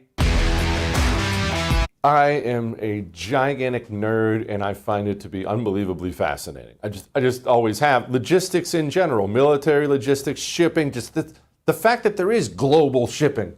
We have ships. Yes, crazy. It's all over the ocean, around that happens. The world. It's amazing to me. Whatever. And look, before I get to John, I'll tell you, I know this is hugely nerdy. Whenever I am at a big shipyard, anywhere, just hanging out at the docks with a roll of quarters, looking for a good time. Anywhere, any big port city. Yeah, that's where you head. So anytime you're in a port city, you head straight to the docks. What do you bring with you? Some candy bars and spare change? Can't stop looking at it. All the ships coming in and going out and loaded and unloaded. Yeah, you're just down at the port watching things go in and out. It's what is happening? The whole thing fascinates me. So that, of course, begs the question. We have a war with Iran right now. This whole Strait of Hormuz. Excuse me. Military action or excursion? I think we've decided excursion works the best. This thing sure sounds important. Should I care about any of this? Am I going to pay more at the pump? Joining me now, John Conrad, CEO of G Captain. Okay, John, the Strait of Hormuz, let's begin there. No, let's begin with why he's in a hotel. Did his wife kick him out? Did she have good reason to? Never been there. I've certainly never caught any walleye in it. Where is it? Why does it matter to me? Well, you got the Persian Gulf, where 20%. Oh my God. Is that what's happening all over like Maggotum? Is they're just all getting a primer and shit we've all known since the Iraq War? And granted, some of us who are older, well before that. Of all the world's oil and natural gas is, and it's a big. Sorry, how much? Well, you got the Persian Gulf, where 20% of all the. Sorry, it's okay. Thank you. I just said really, but in the seriously, and it's not. I understand how you got confused. I apologize. And sleep. Okay. World's oil and natural gas is, and it's a big bathtub. And to get out of the bathtub, you have to do a giant U-turn right around Iran. Yeah, you do realize there was a picture up on the screen. That's not how it works at all. You don't have to do a big U-turn. Okay. Is 20 miles wide, and that is why it is important, people. When you're that close to land, you not only have to worry about warships. Trump has said we have sunk all those warships, but you can hit ships with other things like artillery or rockets or drones, or send little fishing boats out with mines to drop over the side. So it's challenging. Apparently, this is the first time he's hearing this. Oh. And if you go back and look at the British Empire, that's what they really controlled, whether it's Singapore or near Hong Kong, Strait of Gibraltar, Suez. Yeah, if I can do the Panama Canal. Anyways, point being is that these folks are concerned about oil prices, and that's all we really need to know. But I am concerned about the issues. The real issues, the depth of these issues. I need somebody who can explain it to me. Someone who isn't just, oh, fuck me, what's going on? The government is lying to us. Jim Brewer reacts. shit. Hit the like, share this show. Don't make me do this in vain. I was on a plane ride. I want to make sure I'm going in the right direction here. 3 days ago. 3 rows deep. I don't know. It was from. It was when I flew home for the wedding in the middle of the tour, and I had to fly from Denver to Fort Myers. Yeah. And sitting next to me was someone I know, and I thought this was fascinating. Mm-hmm. Yeah, you don't usually sit next to people you know when you're traveling? She has a place in Israel. Okay. And she's very pro-Zionist. Uh-oh. Okay. And so you know her really well, or sort of well, or you're skeeved out? Said, I'm not. That was how you started the conversation? We talked the whole time. Well, I'm sure you talked the whole time, and she felt defensive the whole time. I'm just going to assume. I'm kidding. I'm sure every woman sitting on a plane wishes you were starting a conversation with her. So she would bring up, and she's a lovely human being, but I was really fascinated with, she goes, I know, and we keep running into each other. And I have a point to this. You just ran into each other I don't think he does. on the plane? She was sitting right next to me. And you knew her? Yes. Yeah, that's crazy. Yeah, I've never. I was going to do. Obviously, the Lord works in mysterious ways, and also like to prank you. We were going to work on something on my last podcast. She came out of nowhere. She lives in Naples. She wanted to do this like charity event. Okay. Right? She sounds terrible. And, we got into it. The further we got down, people were like, I wouldn't get involved in that because your name's attached to it. I said, okay. Then. Yeah, you don't do charity work, obviously. Anybody asks you to do something for charity, a red flag. I started going to this other place, and she was there. Mm-hmm. I was like, whoa, holy crow. And again, great human being. Sure. And now, what are the circumstances? This person from Naples, Florida, is sitting, I'm literally right here. Yeah. And I was like, holy crow, what are you doing? And she goes, well, and you could. It's a great story so far. I'm riveted. It's the twist it was totally worth it. I can tell. Here it comes. She goes, I know how you feel about Israel. I went, no. And I'm here to stab you. No, I don't have an issue with Israel whatsoever. Mm-hmm. I don't have an issue with people. I have an issue with Netanyahu. I have an issue with the government. I have an issue with the government. Yeah. I have an issue with all. So you backed out of everything you said previously, because when confronted with a person right there, you didn't have the guts to stand up for what you've said in the past, and governments. Yeah. I think everyone's starting to have issues with all governments. Yeah. It's just government stuff. I don't really, it's not what your government does or who's in it or how they got in there or how they're leaving or what they're doing. It's just the idea of governance. I think that's the problem I have. The whole. Let's start with stop signs. Who the fuck? And we started. It was fascinating to listen to her. She turned to me and she's like, "Well, I live by the Gaza Strip." Mm-hmm. And I went, okay. Does she still? Because it's a little. And she also said it's not a genocide. Okay. And I went, okay. Well, what do you define as a genocide? Yeah. Would there are we talking hundreds of thousands? Like, do you have to hit a certain number before you do that? Yeah. What is the number that? What is the number? Yeah. And then she goes, do you know what a Zionist is? I go, tell me. Okay. I have to say, before I get dragged into real conversations about the conversation that he allegedly had with this alleged woman in this alleged situation, I have to say that I don't know if she really jumped around from point to point or if he remembers it this way because he can't attach thoughts together. Definition is the belief that I guess the Jewish people should have a state of their own. Okay. That's how he explained to me. I go, all right, but what gives that right? Well, and I'm just asking. Well, it says in the Bible. Okay, so a book written a long time ago. Now By the way, this dude does videos about how his life has been changed by Christ regularly. It's almost the backbone of his of this stretch of his career. I would argue it is. It's his singular justification for having a career at this point, and his argument that the evil lefties and Democrats are trying to shut him down and Hollywood's trying to cancel him. It's not that he sucks. It's that the system's against him because it's demonic. And so everything he does is based on this idea that I need to be doing this and you need to be watching me because God says so. We don't know if some pages are missing. We don't know if after like a certain century, someone didn't like some of the things written in there. Get rid of that. So they get rid of that and they add this and they add that. Yeah. So I'm just like, so we're going on a book? Yeah. Wow. Yeah. Real quick, if I may.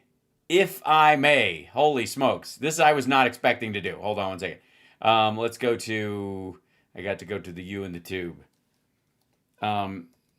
Is this just how they operate? They just pretend like that ain't me. That's just what you do. Okay, hold on. Let's.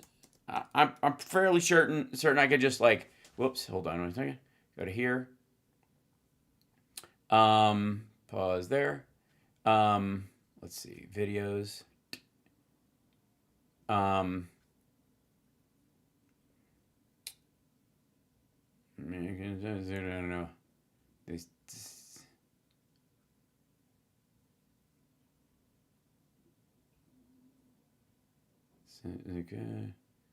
Yeah, here you go. How about this one? Open link. I'll go to this one.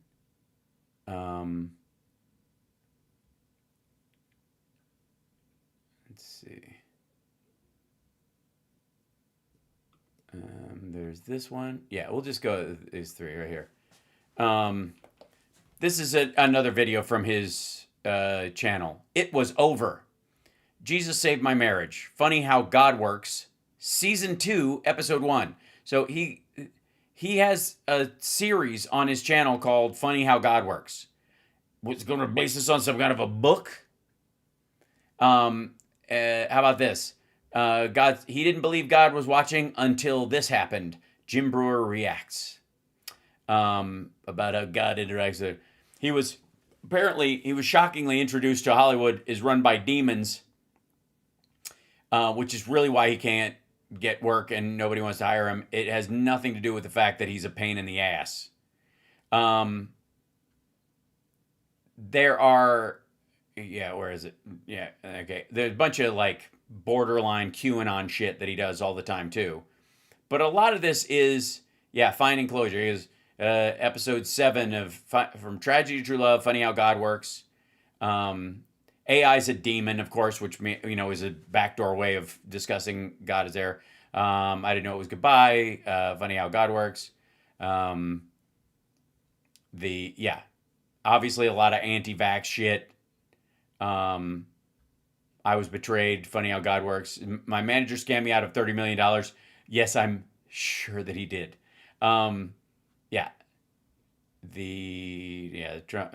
There's Trump's history with Epstein, where he basically excuses him and then doesn't and then does again, which is very weird. Anyways, point being is that are we gonna do? We're gonna go on a book. We're just gonna go on a book. Yeah, apparently you are. To give you that, I go. What about the Palestinians? And again, a lot of people that believe in that will say there was no Palestine. I said, then what was it called? Yeah, what is it called? The nuances. This is where it gets. And she said, well, Christians, Arabs, and Israelis all live together. I go, yeah. But as a refugees that was created by Britain, they're the ones that kind of started it. They're the ones that funded these guys. It's like watching a history class. And said, hey, let's put you guys right here. Yeah. Which then... Well, no, they went by what the Bible was because the Abrahamic religions have a particular control over those sections. And if there's anything that you could say was demonic about it, was the insistence of the material being carried out from the Bible more than the spiritual. But I digress. Again, is it really about religion, or was it about a new world order? Okay, sorry. You know what? Yeah, go there. Go there. Yeah, it's the New World Order. They're setting. Yeah, we'll go to the evangelical side. They want all the Jews to go back and be in Israel so that God can come back and kill them all at once and set off Armageddon. And they all have to be there according to the prophecy. So we got to make Israel happen so that they're all corralled. It's a fucking slaughterhouse shoot for Jews. Using innocent people and an innocent religion, to be the front.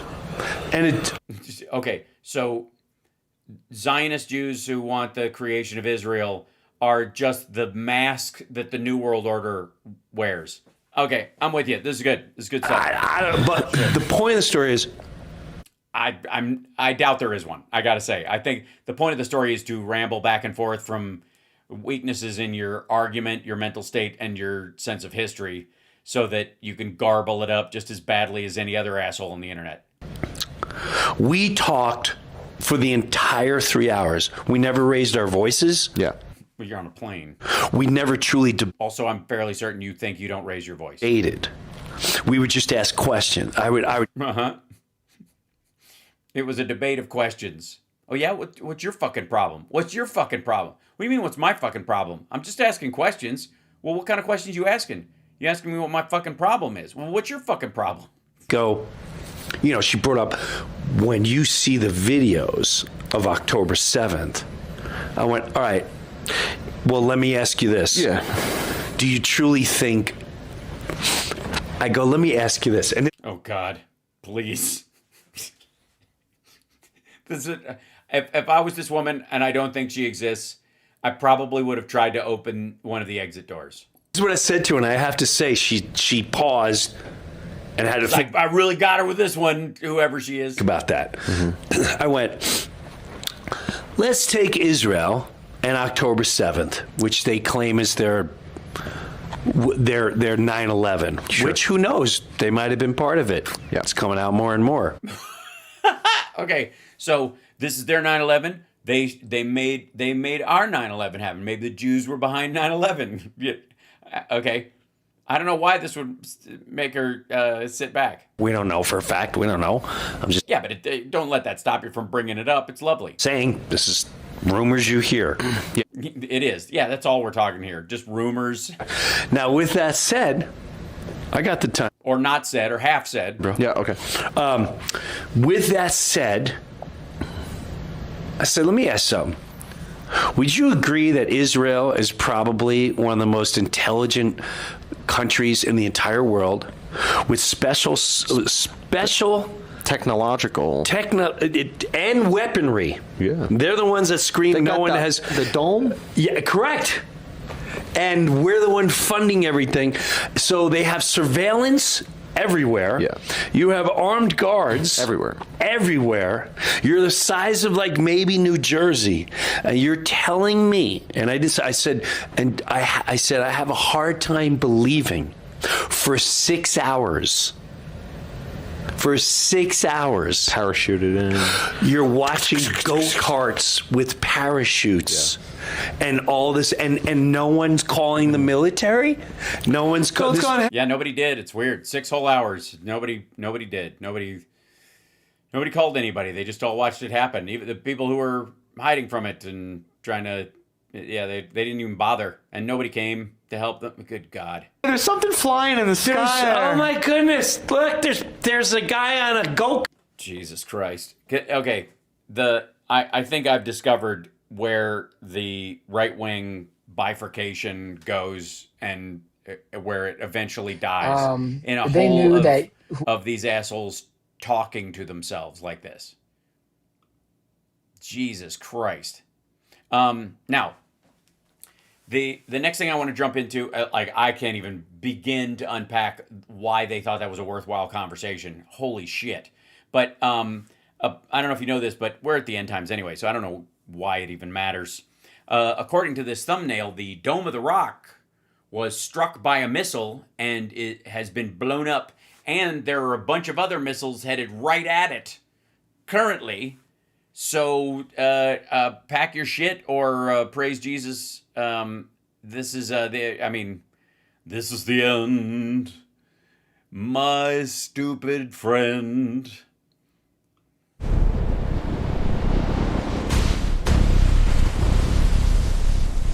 Finally, someone's making good use of AI video.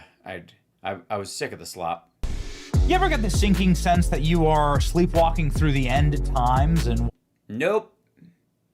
Never do. Really? Yeah, no. I also, because as big as my ego is, I don't assume it will happen on my watch. And there are a lot of things this horrible or worse that have occurred over time, and I'm sure those people thought it might be the end, and they were wrong. What we are watching play out is simply God's design in Revelation, perhaps or not. AI is the Antichrist, and the war that we are witnessing right now raging in the Mideast, well, it was just bound to happen, and there's nothing anybody could do about it. Yeah, well, that's a message of hope from Ben Dover. You hate to have been part of it, but nonetheless... You're not. You're sleepwalking through the end times, and also you're not a part of this. If it's God's plan, you have even less to do with it. Whether you cheerlead it or fight it, it doesn't fucking matter. I mean, in many ways, it's the Jesus take the wheel kind of attitude is very freeing, I guess. Well, fuck, world blows up, it ain't my ass. I don't know, I didn't start it and can't finish it, can't stop it. So smoke them if you got them. God's plan is going to be God's plan as you watch. Or well, it might have some stuff that he's, his son added to the list. But for the most part, I mean, it's still a plan, even if you have some errands. Rockets rain down on Jerusalem, some of the holiest sites in all of Christendom and Islam and Christendom. Judaism. You sort of get that sense that you can't stop what's coming and what's coming. I kind of feel the same way about when Notre Dame caught fire, I think. Remember when that happened? I was like, that's sad. I hope they repair it. It's going to be Revelation itself. I don't know. Which verse is this in Revelation? Is this like Seal 1.5 beta? And now we've seen explosions on the Temple Mount. Iranian missile lands a few hundred meters from Jerusalem's Old City Western Wall. The Dome on the Rock Mosque and the Church of the Holy Sepulchre, you can see here if you've ever... Yeah, I think technically speaking, that depending on how liberal you are with hundreds of feet, that's true of a huge swath of the area. Then to Jerusalem, the scaffolding that carries up to the Temple Mount that surrounds this location. Of course, the Church of the Holy Sepulchre, one of the most holy places in all of Christendom. Right, except inside the human heart and the innocence of every child. But, I mean, as far as architectural points, sure. Trade sirens and evacuations as pilgrims. Also, just for the record, this is a long way from the manger. I'm just saying. I would argue the manger might be more important. But are sheltering in place inside of this holy place. Yeah, I got news for you, dude. A, that's not the first time they've heard those noises in that place. And secondly, it sounds like sound effects from the end of Raiders.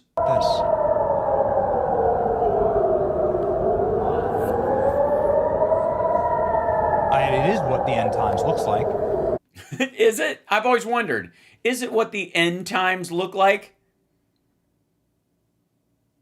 I always thought it would be, in a super volcano or a giant tsunami or whatever. I've been enjoying Paradise lately, and I think they hit on it fairly well, Who are my Paradise folks in the chat room? Anybody? but a decent show. It's got the second season has gotten a little Walking Dead for my girl's taste, but she likes the lead dude and the guy who played Edmund Kemper in Mindhunters in second season. So we like him. He's a good dude. But yeah, it's cute. But I always thought, like, here's the problem with the end times, and I'm just gonna say it, okay? I'm just gonna say it. Until it ends, it isn't the end times, because you don't know if it will. So as bad as it gets, until it has ended, and you're on the other side of the end, you're in spirit form, looking back at the ashes of what used to be your home planet, whatever it is, and you're like, oh, that was the end times. I thought it was just another series of stupid shit we were doing to each other as humans, right? Right? I'm just saying. Not only does the Bible tell you you don't know when the end times are going to be, nobody will, but also you wouldn't even know the end times were the end times until it was over, in which case you wouldn't care because it was already over. Am I nitpicking? I am, aren't I? Shit. Church of the Holy Sepulchre, where what? Antiquity holds Christ was crucified. No, he was not. Ascended into heaven. Wild. No, he wasn't. That's not where he was. He wasn't crucified there. Scenes. Okay, why should we care about these kind of things so much? Because it's almost entirely it's a good veneer for fighting over oil, I guess, and gold. Why does this matter? Well, the Temple Mount right here is right now a mosque.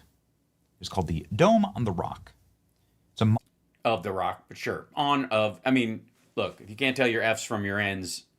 Mosque that was built there after the temple was destroyed by the Romans 70 years after Christ's death. This Temple Mount, which is just rude, I would like to say for the record. Most people don't want to step in on one of these things, but I'm going to say it. All that's left of the original Temple Mount, known as Solomon's Temple, are some really big rocks. All of the temple has been completely wiped clean, but it was a massive structure. It looked like this when it was fully built. It was the tallest building in all of antiquity. For that period of time, obviously, according to them, also pyramids, also Romans, also... According to Jewish tradition, it housed the essence and spirit of God himself. Yes, it's one of the sillier things they said about it. Yep. In this temple, and you can see how magisterial it is and impressive it would be even to this very day. Yeah, it doesn't look at all like a defensive position in a fortress when you're surrounded by other tribes that you would use to stage soldiers and archers when a siege happened, which is why the notches in the rooftops and on the edges are basically anti-personnel designs. You know what? I forget. Never mind. It has essence of God hidden in it. Yeah. If anybody opens the doors wrong, they get blasted to pieces. It doesn't have anything to do with the fact that they're all notched specifically so that, okay. Nonetheless, Christ preached inside of these temple courts and said that not a single stone will be left one on another. Everybody laughed at him at the time. Christ said, I am the temple. Right. So the no building holds it. I am the Son of Man and the Son of God. So man is the Son of God. You're all my brothers and sisters. Therefore, we're all the children of God. That was kind of the message. And it's not in some fucking safe inside there. When Christ was crucified, that's the sound of the investment opportunities flooded in. Sorry. Play, stupid. Hold on here. Of course. Back up. temple courts and said that not a single stone will be left one on another. Everybody laughed at him at the time. He's reading this. I said, I am the temple. When Christ was crucified, the curtain that separated the presence of God was torn in two. And 70 years after the destruction, which is a while, of the second temple happened exactly as Christ predicted it. Weird. And AI told you this, whatever. Well, it's good that you're a Bible scholar. The second temple was destroyed exactly 70 years after Christ's death. Roman and I blame Titus. Forces under Titus ripped every single stone down in the siege of Jerusalem. The revolt began. The siege, Roman legions besieged Jerusalem, starting at Passover, breaching the walls after months of intense fighting.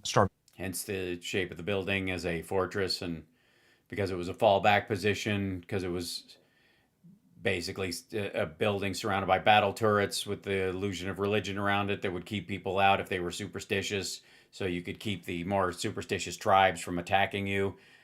See Aztec temple. Internal strife. In August, 70 years after Christ's death, a fire was set to the temple, and soldiers took the total destruction of the temple. The city was razed, the population was slaughtered or sold in slavery. The temple treasures were carried off to Rome. The loss of a central place of worship transformed Jewish life, ending sacrificial system and leading to the development of synagogues and local community worship. The loss. So they did him a favor. Of this, of course, is, and it continues to be, totally and completely critical to the Jewish faith. Yeah, I mean, if you read it that way, it sounds like they helped them reform in a way that Islam hasn't been able to do quite yet, moving from a blood sacrifice kind of religion out of that shell. I would consider that a plus, but maybe you don't. The Dome on the Rock, of course, sits there now. It's one of the world's oldest surviving Islamic architecture. Again, you can see here. On Wikipedia, yes, I can. I'm capable of going to Wikipedia all by myself. I don't need you holding my hand. This, of course, is a picture of the inside of the the heart of the modern state of Israel. Mm-hmm. Or you wouldn't be looking at it. What the fuck is your point? The place that it holds. Anyway, why is any of this important, and why is it? Yes, thank you. Please get to that. Important that bombs are landing on the Temple Mount. Well, because of a prophecy of a third temple. told by Saint Grok. Third temple refers to the hypothetical future rebuilt Jewish temple. He literally is reading this from Grok. Oh no, he isn't. On the Temple Mount, same site where the first temple was built. The first temple?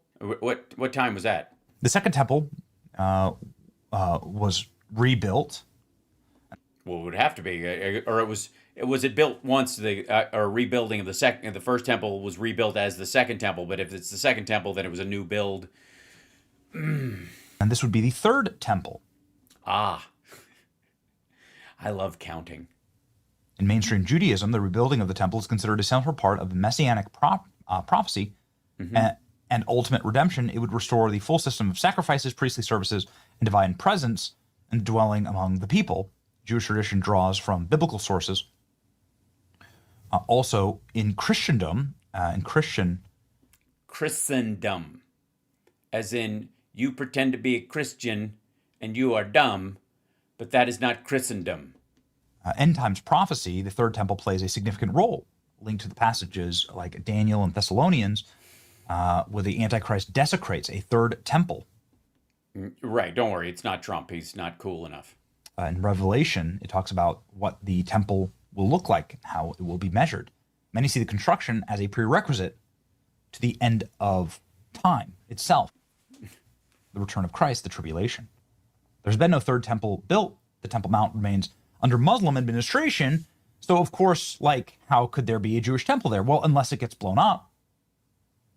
Yeah, but there's going to be a lot of stuff going on between it getting blown up and the new one being built. And boy, will that take a lot of work. And, will that be a bloodbath? Which is why the bombs striking the Temple Mount are very significant. Yeah, it's weird that it's almost like the birthplace of Jesus Christ, where he walked around telling everybody to love each other, has been a centerpiece for war between stupid assholes like you for centuries. If the mosque gets blown up, will it be rebuilt? Yeah, but what happens if it's knocked down? What if they almost finish it and then it gets knocked down again, and it's actually a fourth one technically? What if we find out in the middle of the third build that the second build was actually the third build, and that this is going to be like 4.5, or and they're like, oh shit, and it gets knocked down, and then they build a fifth one, and there's no notes about what the fifth one's size, so they build something really silly. They just make a bouncy house. Would there? I'm being serious here. I hope you know that. I hope you know I'm bringing as much seriousness to this topic as you are. So, and there is an active political and religious forces that would push to rebuild a temple like this if the other one was destroyed instead of a mosque. Well, of course there would be, and there are in Christendom and in Jewish Christendom, those who have been christened, baptized. Christendom, not Christendom. You dumb Christian. circles. There are, of course, very conflicting opinions on how this would all come about. Nobody agrees. Don't get me started on if. Really on anything.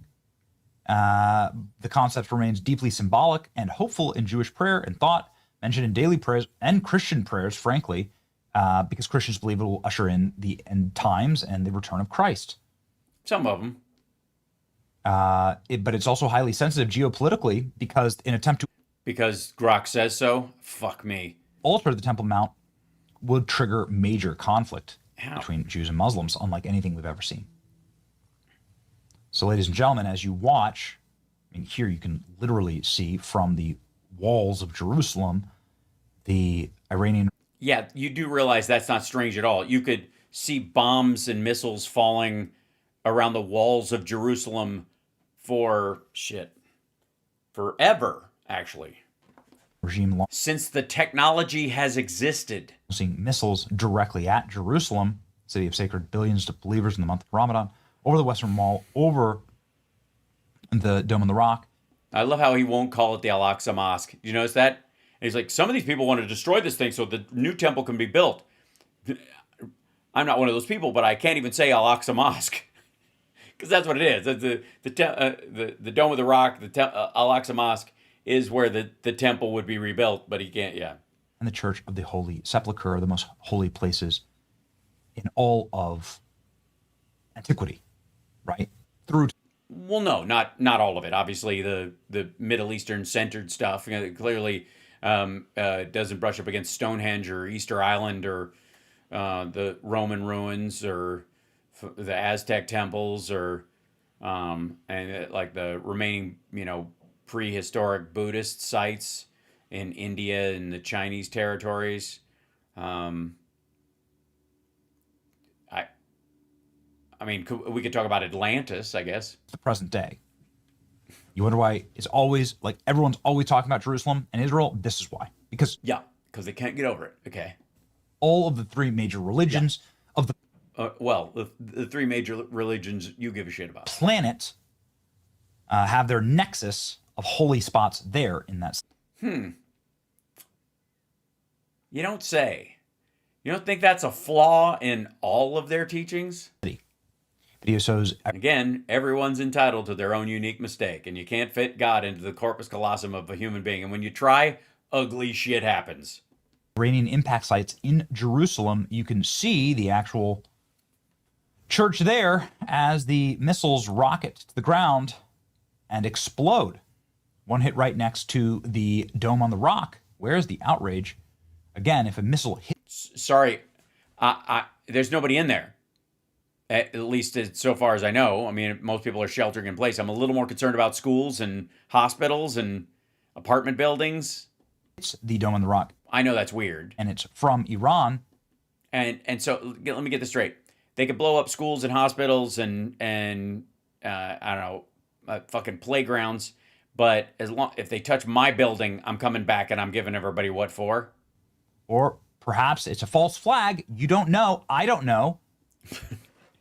The Jews are very tricky. Here we have the Israel Foreign Ministry. Wouldn't a false flag actually hit it?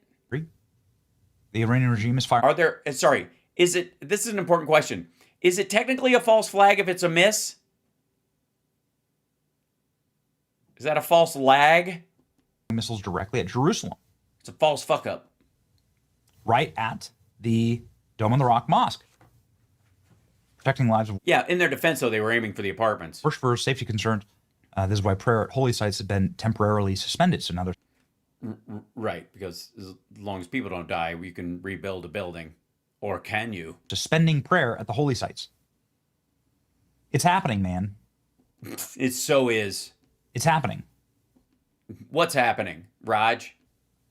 The Church of the Resurrection. It is the holiest site in Christianity. I get the res part. How does the erection factor in? You sure it isn't the resurrection? Because that sounds a little less dirty. So it is wild that... It sounds like a boner in 4K, I'm just saying.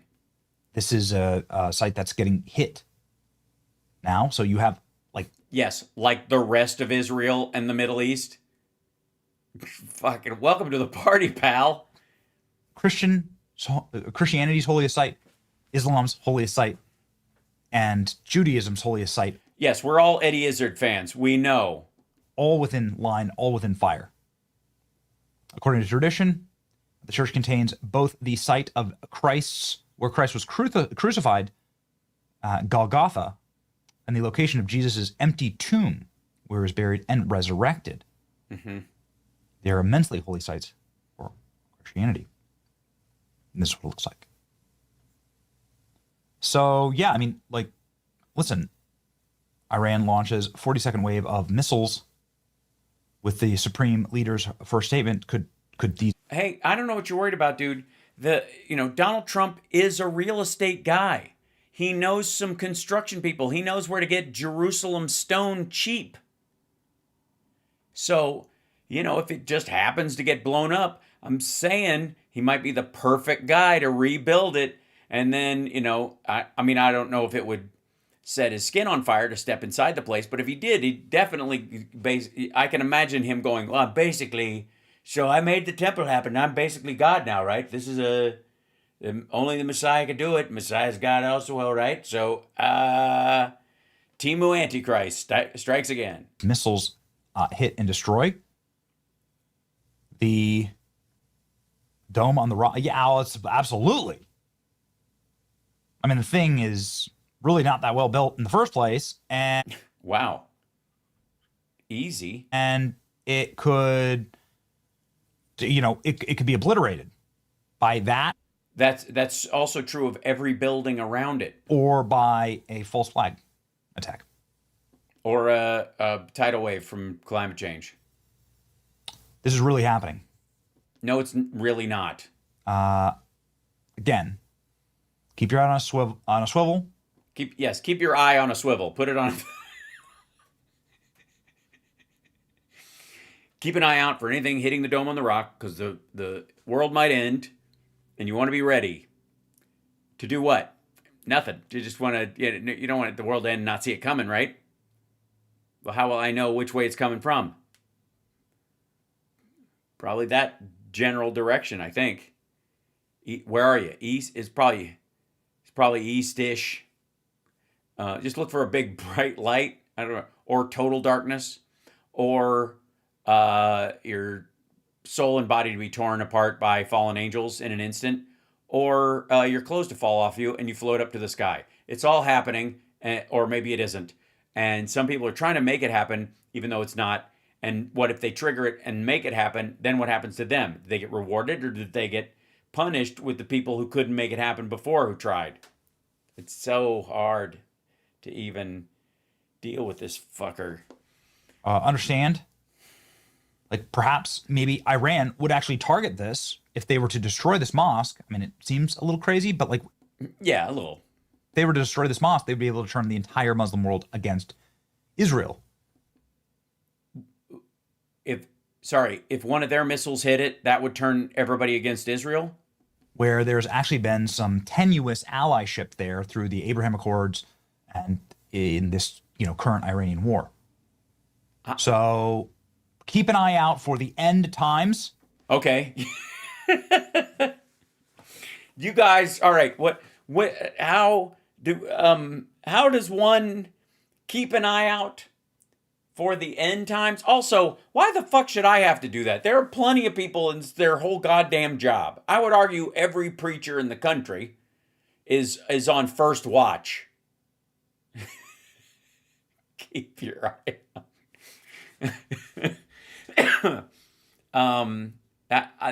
That is not a sentence I expected to hear tonight. In war. So keep an eye out for the end times. All right, yeah. Okay. How can I not now? It must be the end times. Tucker's fighting with everyone. Brr-hoo. Brr-hoo. That's okay. That's going to have to be a drop. CSL. That's a new one, I think. That's amazing. War. So keep an eye out for the end times. That one, I would like to say for the record, that one, in terms of a repeating callback, will never get old.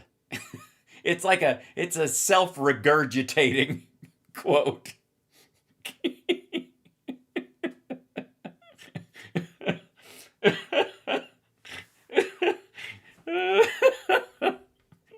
Sorry. I needed that. These days getting a little tiresome listening to these dickheads, but that's magic. Thank you, Bendover. War. So keep an eye out for the end times.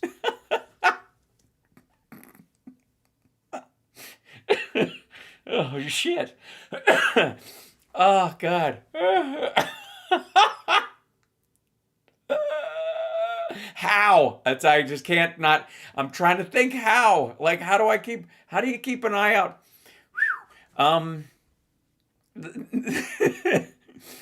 Keep an eye out for the end times. I mean, I guess, well, how do you do that? Read the Bible and check the calendar? I'm so fucking confused. All right. I'm gonna let you guys go. Thank you for joining me at South Park's Megaworldwide. Like, subscribe, give a thumbs up, support the show. Thank you guys for these shows lately have been so very weird because of just the nature of the topics that we're dealing with. Because it's all so fucking stupid all at once. That's my biggest issue. And it just keeps getting dumber. Okay, I want to add one more thing before I go. First of all, Bill, hold on. One last thing, and then we need some inside news before we go on. And this is how I'm going to keep my eye out. If I'm going to keep my eye out for the end times, it's going to have to be. Who are you? Okay, cool. Awesome. Thank you, Andrea. Brother, I was laughing 4 minutes ago because Benny gave me the title quote, and I'm going to use it for the clip. It's so great. Yeah. We thought you died. And this is Bill O'Reilly talking to Glenn Beck about he reveals the intel that convinced Trump it was time to attack Iran. But apparently not. Nope. Just like a vampire, you're gonna keep rising. Who's singing that Beck song? That sounded like the Monkees. Did you get the Monkees back together again? Yeah, we did. So, Bill, first of all, seriously, how are you feeling? I'm feeling okay. Thank you for asking. And we're launching today. Do it. Somebody spill holy water on live. And here's something you'll enjoy, Beck. Are you ready? No, don't. Thank you. No, thank you, Siri. Thank you. No. Ready for enjoyment? Yeah. I am. I'm already enjoying a lot of this. Because, that's one of the reasons I'm on the planet is to give you enjoyment. Ew. Yes. My staff turned on me. So I run an operation, you know that, BillO'Reilly.com, No Spin News, all of that. And I got about 60 people working for me, a lot of people. And so they're hounding me. You got to do long form. They call it a podcast. Podcast to me, two guys sitting in a basement smoking pot. You know, we don't do that here. But it's long form. And then they go, we have a perfect name. And I go, oh, it's going to be like the O'Reilly Factor 2 or something. No, we'll do it live. Now, for those of you who don't know what that means, when I was 12 years old, I was anchoring Inside Edition. That program is still on the air. All right, we know the story. 12, and I got a little heated one day because the technical every day, and this is just the clip that got out. He treated his staff like shit. Just screwed up. All right, and I launched a few F-bombs with "We'll Do It Live." Right. Now, right. They secretly never heard that recorded story. And then somebody at Inside Edition sold it for a lot of money, I understand, to one of these smear websites. And then it got out, and now it'll haunt me for the rest of my life. So that's what the staff demanded to call this program, which debuts today with Rob Schneider. And I have to... Oh, my God. I thought it couldn't get worse. Like the idea of he's doing a show with Rob Schneider. Schneider and Bill O'Reilly. I see, by the way, CSL, I apologize ahead of time, but I see clips coming from this garbage. I have to tell you. Wait, you're doing it with Rob Schneider? Yeah. Oh, that's even better. It's terrible. That's even better. Yeah, you love it. It's fucking ridiculous. Okay, so you'll love it. Bill, here's the thing. But at least they're staying away from Hollywood and showbiz folks because they don't know anything about anything. I know that story. And I have been told for years, never by you, but by others, do not mention "We'll Do It Live" to Bill. Do not ever mention that. So, like, people have been afraid to mention that to you forever because, I don't know, thought you would, like, go... Because he's violent and rapey? Oh, ballistic on whoever mentioned it. So how did they bring this up to you? Well, you know, you figure the statute of limitations would run out when you're 12 years old, okay? But no. All right. The news of the day. Very, very dicey. It could also hurt the economy. You know that this election coming up is really important, and we can't do anything to hurt the economy just on political front. Normally we'd be fine with it because fuck the poor, but this is an election year. Thanks. Yeah, I'm glad the blasé's on this front. Thanks, Glenn. Alone, what it actually means to the average everyday person. How do you read this war, what we're doing, what is coming, and what it's going to mean? Okay, so a big gamble by President Trump. A big dice roll. And great. I'm glad it was a decision based on facts, and you reached a period in time in history where the CIA, NSA, all of our intel jibed with the United Nations. Oh, CSL, I just pity you having to watch some of these fucking things. Oh, God. Oh, Lord. Okay, sorry. I want to hear the intel. The only thing I give a shit about in this stupid fucking clip is this thing that O'Reilly thinks he knows. And said, look, we knocked out a lot of their nuclear capacity in June of but we didn't obliterate it last year. But they have satellites and are close to being able to put together 10 nuclear bombs. Okay? 10.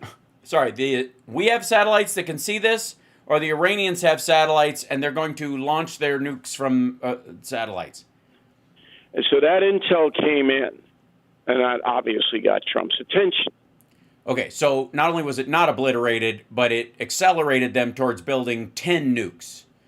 And if we stop anytime soon and we don't know that we've taken out those 10 nukes, there could be 2 of them floating around, or even 1 of them, which could end up in a major city, or... So, there was a massive discussion for months about, all right, what do we do? Sorry. So for months, they've been discussing how they didn't obliterate the nuclear arsenal at all, and that they had the potential for 10 that they could slap together in a matter of days. I mean, this is horseshit, but let's just humor him. So Trump has been lying since the obliteration, and they've been briefing him this whole time that not only did they not obliterate it, but they accelerated Iran's growth towards 10 nukes. Yeah. Tell me about the yellow cake. Because what the mullahs did was they decentralized their nuke making capacity. They spread it out rather than having it in one place. Yeah, like 30 years ago. So then Mossad went in and Netanyahu, and I don't think the Trump administration is going to mind me saying this, even though it hasn't been made public, but I'm a reporter. And, I need to remain relevant, even if it gets some people killed. And I have the information. So Mossad went in and said, look, on this Saturday, the Ayatollah and 25 of his thugs are going to be in this place at this time. All right, we knew this. So what do you want to do? What do you want to do? They're going to be there. You could save a lot of money on bombs if you just hit the building between 5:15, 6:30 in the middle of the tea and crumpets. If you hit that window, you can take one bomb. It's budget friendly as a solution. Now that was after 3 months of negotiations with the Iranians to stop their nuclear weapons program. And the last negotiation in Geneva, Switzerland, the foreign minister of Iran, walks in and says, you know what? We're not stopping. Blank you. We don't care what you say. Yeah, this is what the administration said happened as well. And also partly it's because of what Trump wanted, I guess. Not stopping. And Witkoff, our chief U.S. Yeah, this is what Witkoff said. They said, I saw a clip of him saying this. Negotiator had a report back to Trump. So that's the information Trump has. Number one, they're close to 10 bombs. Number two, they're all going to be drinking tea on Saturday morning in this spot. And number three, there's... Even if you kill them, there are other people behind them that are even more fanatical who still have access to and knowledge of the bomb making, if not being actually closer to it, because it's not like the Ayatollah kept the fucking recipe in his goddamn hat. And blank you to the U.S. government, they're not going to stop. That's how the decision was made. Now, ancillary... And who relayed this particular piece of information? Everybody knows the midterms are coming up. What? And Americans will largely vote on a motion and how they are... Oh, by the way, just in case you don't know, Bill O'Reilly thinks you're all a bunch of ignorant bitches. That's why I brought that up. I just wanted to remind you. Feeling about their financial portfolio. But people care about the lives of their family and friends and their, and whether or not some kids get killed in a fucking school and whether or not they can pay their rent. They're like, what the fuck is wrong with these people? Don't they have millions of dollars to sit on from their hush money case with Fox News? The president believes that he will be victorious in the next month or so. Oh, good. All right. Well, that's a piece of breaking news. So, month or so. Puts us into April, puts us into China with Xi. And he believes he's going to have momentum after basically dismantling Iran, because that's what they're doing now. They're just wiping out its capacity to do anything. Anything at all. Not easy, and that's why you're seeing the short-term pain. Now, people believe what they want to believe, and the president is no exception. If it comes his way, then he becomes a great president, which he wants, his legacy. If it doesn't, then Republicans will probably lose in November. It's funny that I haven't heard anybody say those words in that exact same order more than 15 times a day, in more than I have in the last 3. But this like magic fucking intel. I don't know why I bought it. Why did I do it? Hell, why are you so innocent? Why do you keep believing in people after all this? You should know better. That's where we are. Knowing what you know, Bill, which is the same as what everybody else fucking knows. You're watching so many TV interviews. So many wars. You were here, I think. You're old. For the... Wow. You're super fucking old. You're like Wolf Blitzer old. British-American War. After seeing so many wars fought, how does this look in a pattern of wars? Is this... Because it's not looking... Read from the tea leaves, old wise man. Are we at the third turning of the war yet? No, my son. I will tell you when this war shall end. If you promise to rub some salve on my syphilitic boils. Oh, King O'Reilly, how about we make some sort of a compromise? You tell me what I need to know, and I'll leave without burning your hut down. All right. Really, you're not even just going to help me pop one of them? All right. Good. How are you sensing this is going to shape up? Jesus Christ! It's like his head's in a fucking glass ball. His way. I'm not as pessimistic as many Americans are. Because you've got so much money, just like Glenn, that you have a big cushion between FA and FO. That's the issue. And of course, the media wants Trump to fail. If you can... Well, no, they're very concerned he will. Imagine that. Sure. I mean, they want Iran to win. So, really? You think it goes that far? You don't think they're just like sensible people going, oh my God, this dude is all over the Epstein files. He's found guilty of like 38 fraud charges. He's a complete huckster. He was bullshitting the whole time. Didn't even write his fucking book that gives his philosophy in it. And now he's going to be president of the United States. And he fucked up COVID royally, which could have been a fucking layup. He could have walked into a second term during that if he just did anything even remotely close to right. But he can't stop fucking up. And then this comes along and people are like, I don't know why they're reticent to give him another shot. So give me the reason why. Give me the reason that makes you go, don't worry about that. Because he doesn't give a fuck? Well, I wouldn't say... Because Bill O'Reilly's a sociopath? Don't worry about it. It's certainly a worry, and it's a big gamble. And no other president in modern time would have done it. Right, because, book learning. Nobody. Okay. Nobody. Well, and also, Bush Cheney would have loved to have done it if Iraq and Afghanistan went more their way. Let's be clear. This is in the PNAC fucking menu. So you got a dice thrower in there running the country, but that's not a bulletin. Everybody knows that Donald Trump is a risk taker. The problem is he's taking a risk of 350 million Americans, and that's very serious. Yeah, and I can't imagine why people would vote emotionally or around their pocketbooks in the upcoming election. They must be stupid. But the history has changed now. But he's not a gambler. He is a... It's not his money. He's not gambling because it's not his fucking money. It's not his life. It's not his kids. It's not, none of his fucking family members have served or will serve. The reason you think he's not a gambler is because he's got... There's no situation where he's run out of chips and he's starting to pull out his fucking key fob for his car and going, oh, fuck, I'm still in. He's a businessman. He will throw the dice on the table, but only when he knows the odds are in his favor. Bullshit.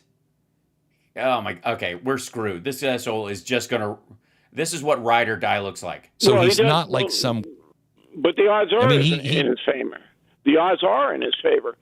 But it just doesn't. It just matters how the timeline is going to go out. Look, sorry, the odds are in his favor because again, it's not his money. It's America's army. It's our military. It doesn't cost him fucking anything. He can't run again. He's already made his friends in the Middle East. He gets rewarded even if this goes fucking south because it puts a target on America's back and on Israel's back. So the UAE and Saudi Arabia are still very happy that they got involved with Live Golf and are building fucking, golf and centers and hotels and clubs and shit like that for him all over the Middle East. And the FinSec shit that they bought into with World Liberty Financial. He's already made his money. He's safely on the other side of it. He's made $6 billion that he never had out of his presidency. He's not a fucking gambler, and he's certainly not a goddamn businessman. And this isn't fucking business. It's public service. Iran is not going to be able to wage offensive war. That's why Trump's going around going, we won already. So that's a fact. They will never, I'd say... Yes, Iran can't beat us in like mano a mano. Big fucking deal. It could just... Look at the bright side. Maybe we'll only have 2 decades of terrorism to look forward to. Decades, be able to launch an offensive war against anybody. And their weaponry and everything else, their infrastructure is collapsed. Now, there was a hope that the Persian people would rise up as they did in 1979, and this dovetails right into my book, Confronting Evil. Okay, so now we're to the selling books part. Because we explain how the Shah got overthrown by these mullahs, and the same thing could happen now. But when you kill 30,000 people, as the mullahs did, 30,000, and people are scared over there. So well, also they're not rising up right now because their cities are still on fucking fire. We're still raining bombs on them nonstop. I can understand if they got a sign from the Americans like, we're done bombing for a bit, go for it, and then they can go out into the streets. But until then, they're smarter to hunker down. It doesn't look like the regime change coming from within is going to happen. But certainly... Jesus Christ, what a dipshit. Okay. I wanted to hear a piece of information that I hadn't heard, and I should know by now that that's just not possible. Ladies and gentlemen, if I may, tomorrow we're going to have Friday AI, and I have so much stuff backed up. Even CSL is finding AI stuff for me to look at now. You know that we've turned a corner and some shit's hitting the fan and shit's about to get real dumb when he's seeing clips and going, ooh, that'd be a good one for Friday AI. And part of it is just our regular group of maggots, of course, panicking over this, while also slobbering over like salivating at the idea that it's happening. It's the weirdest mix. It's the same thing with the Iran war and Trump and all this kind of stuff. They literally don't know which side of this to be on. And yeah, they don't know whether it's potatoes and chicken or tariffs. They don't know. But yeah, so my dear friend Rob Glenn will be co-hosting with me tomorrow for Friday Eye, and then of course the regular show in the afternoon, and then and Phil will be on with us on Saturday, so we'll do a big catch up. Because of the time change, for those of you who don't know, on Wednesday he showed up right at the end of the show. It was kind of adorable, actually. I was just glad he was alive. I got to tell you that as those hours go on, if we don't hear from him, as we get near the end of the hour, I start really getting nervous. Like, it's hard not to be distracted by, because I'm switching over on one of my screens to look if he's popped up in the guest software. I was like, yikes, where the fuck is he? And it turns out it's nighttime over there, and it was earlier than usual, and he had been out eating dinner or something. And he was totally fine, but he made us worry, and I was upset. So he'll be with us on Saturday. Yes, they don't have daylight savings time at the same arc that we do, but obviously there'll be a ton more to talk about. And here's the thing: right now, let me be abundantly clear about where I am on this thing. So if anybody thinks I'm all over the map or whatever because I'm describing the weakness in arguments as we see them, as they come out. So I will shit on on the right's argument, whether they're for or against this nonsense, because they will switch just as fast. And I want to shake their reasoning tree, as it were. Here's where I am. There's a reason why we should have had a nuclear deal, and there's a reason why Iran wouldn't make a nuclear deal with the guy who tore up the last one. Our best case scenario was that both sides could keep it in their pants until Trump was no longer, and somebody sensible could come in and go, don't worry about it, we're going to make a real deal, and nobody has to die, and we can, have our differences, but there's need be no nuclear exchange. That was the path that would have been best. I think the attack on Iran is stupid and dangerous and foolhardy and an act of bloodthirsty violence. And its biggest danger is not that it won't work in the short term, it's that it will. Much like Venezuela, Trump will get high on his own supply and think that if I can't have a legacy as a builder and a truly great man, I will go down as one of the greatest warrior general presidents of all time, and people will think I'm just a fucking badass, and I'll just lean into the UFC bullshit. So the concern is, it was never concerned that the United States couldn't destroy the vast majority of Iran's weaponry or win the war. And in a modern warfighting situation with all the technology that we have, the idea that we could do it quicker than we could in the late 90s, early 2000s or something is obvious. Again, the problem is not could, it's should. And the danger that we have here is that they will assume that once it's done, it's done. They will make the same mistake they made about moving the embassy in Jerusalem, recognizing the Golan Heights and stuff, because that was the final straw that made Yo-Yo Sinwar decide, okay, we got to rope-a-dope the Israelis and then go on the attack. They're going to finish us, so we got to go for them first. And we're in the same position the Iranians are in. We are run by arrogant, foolhardy, violent assholes. And the problem with this is not that we won't be able to be successful in the short term. It's the long-term damage that comes from us, from this. That's the issue, more than anything. And if you start this, you have to finish it. If you pull it, you got to use it, because this is as serious as it gets in terms of an enemy's, I would say, addiction or attachment to the end as a goal. So there was no way there are no half measures in this. There's no way last time, when we hit them last year, that would be the end of it. There is no way that if Trump pulls out before with the regime intact or whatever, that this will be the end of it. It's still going to be awful. There's still going to be ISIS-like sprawl from this forever.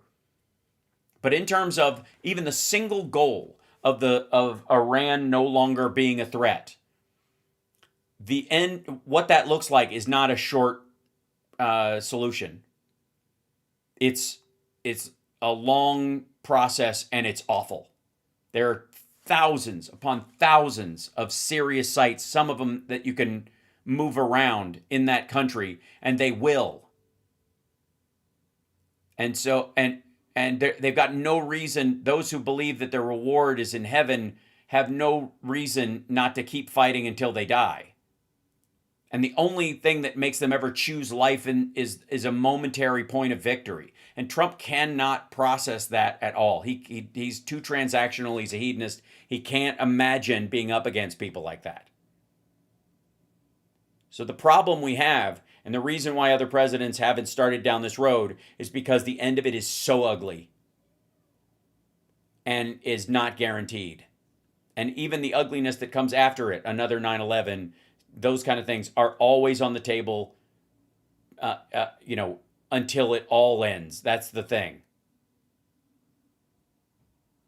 So the issue now is the only solution is complete regime change, and I'm serious about this. The only way millions upon millions upon millions of people don't die over the next 5 to 10 years is if we have to take out the regime entirely with the help of the Israelis and the UAE and Saudi Arabia and whoever else, and it actually does change in some sort of measurable way. And that lasts more than 2 years without whoever is in charge down there getting assassinated and then another one happening. That's why you don't start down this road. But once you're down this road, you don't have a choice. You can't just bug out. And we have the stupidest fucking people running these things.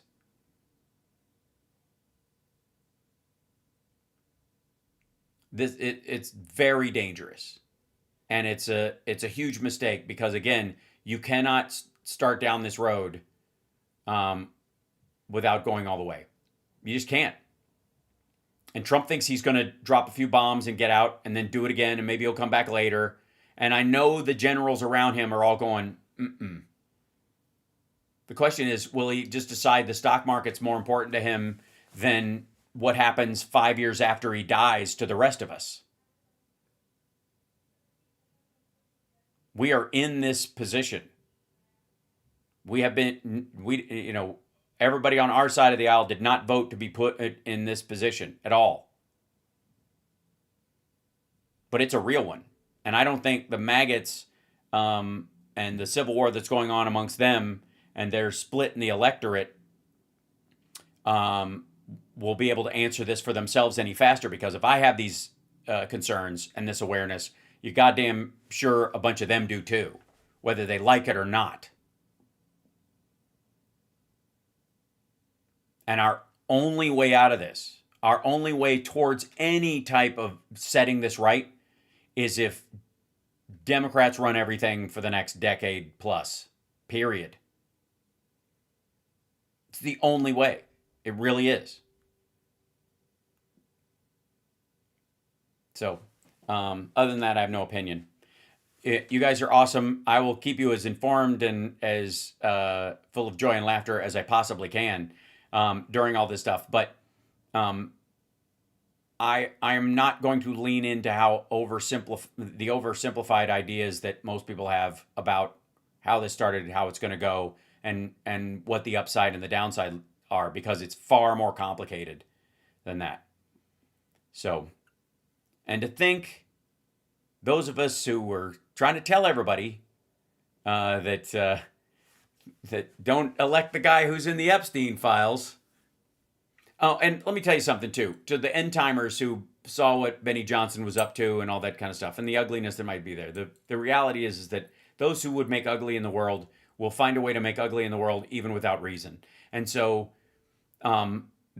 there's a vigilance from humanity that we all need all the time to defend civility, democracy, and openness. And that takes work. And a lot of people just get kind of short with it and want an instant gratification. They want to swipe right and have the leadership they want. It doesn't work that way. So what I would say is that to all the people who think the world's going to end, it isn't. Sorry to bum you out, but the world's going to stick around for a very long time. And you're going to go to parties and you're going to laugh and you're going to tell stories and you're going to meet people and you're going to fall in love and have your heart broken and you're going to get sick and you're going to get well, and life is going to continue along. And one day we'll look back at this period of time like we're that Japanese soldier who was hiding in the woods who thought the war was still raging and it's been over for decades, and remind ourselves that we need to make sure we're not fighting yesterday's war. So, on that note, thank you. I love you. Thank you for being here. Hit the like, share the show. Super chat's always welcome. Venmo, etc., etc. I don't know. Are we going to launch to anybody? It's Thursday, so I don't know if anybody's around. But we'll see. Either way, have a great night, everybody. Take care of yourselves and take care of somebody else.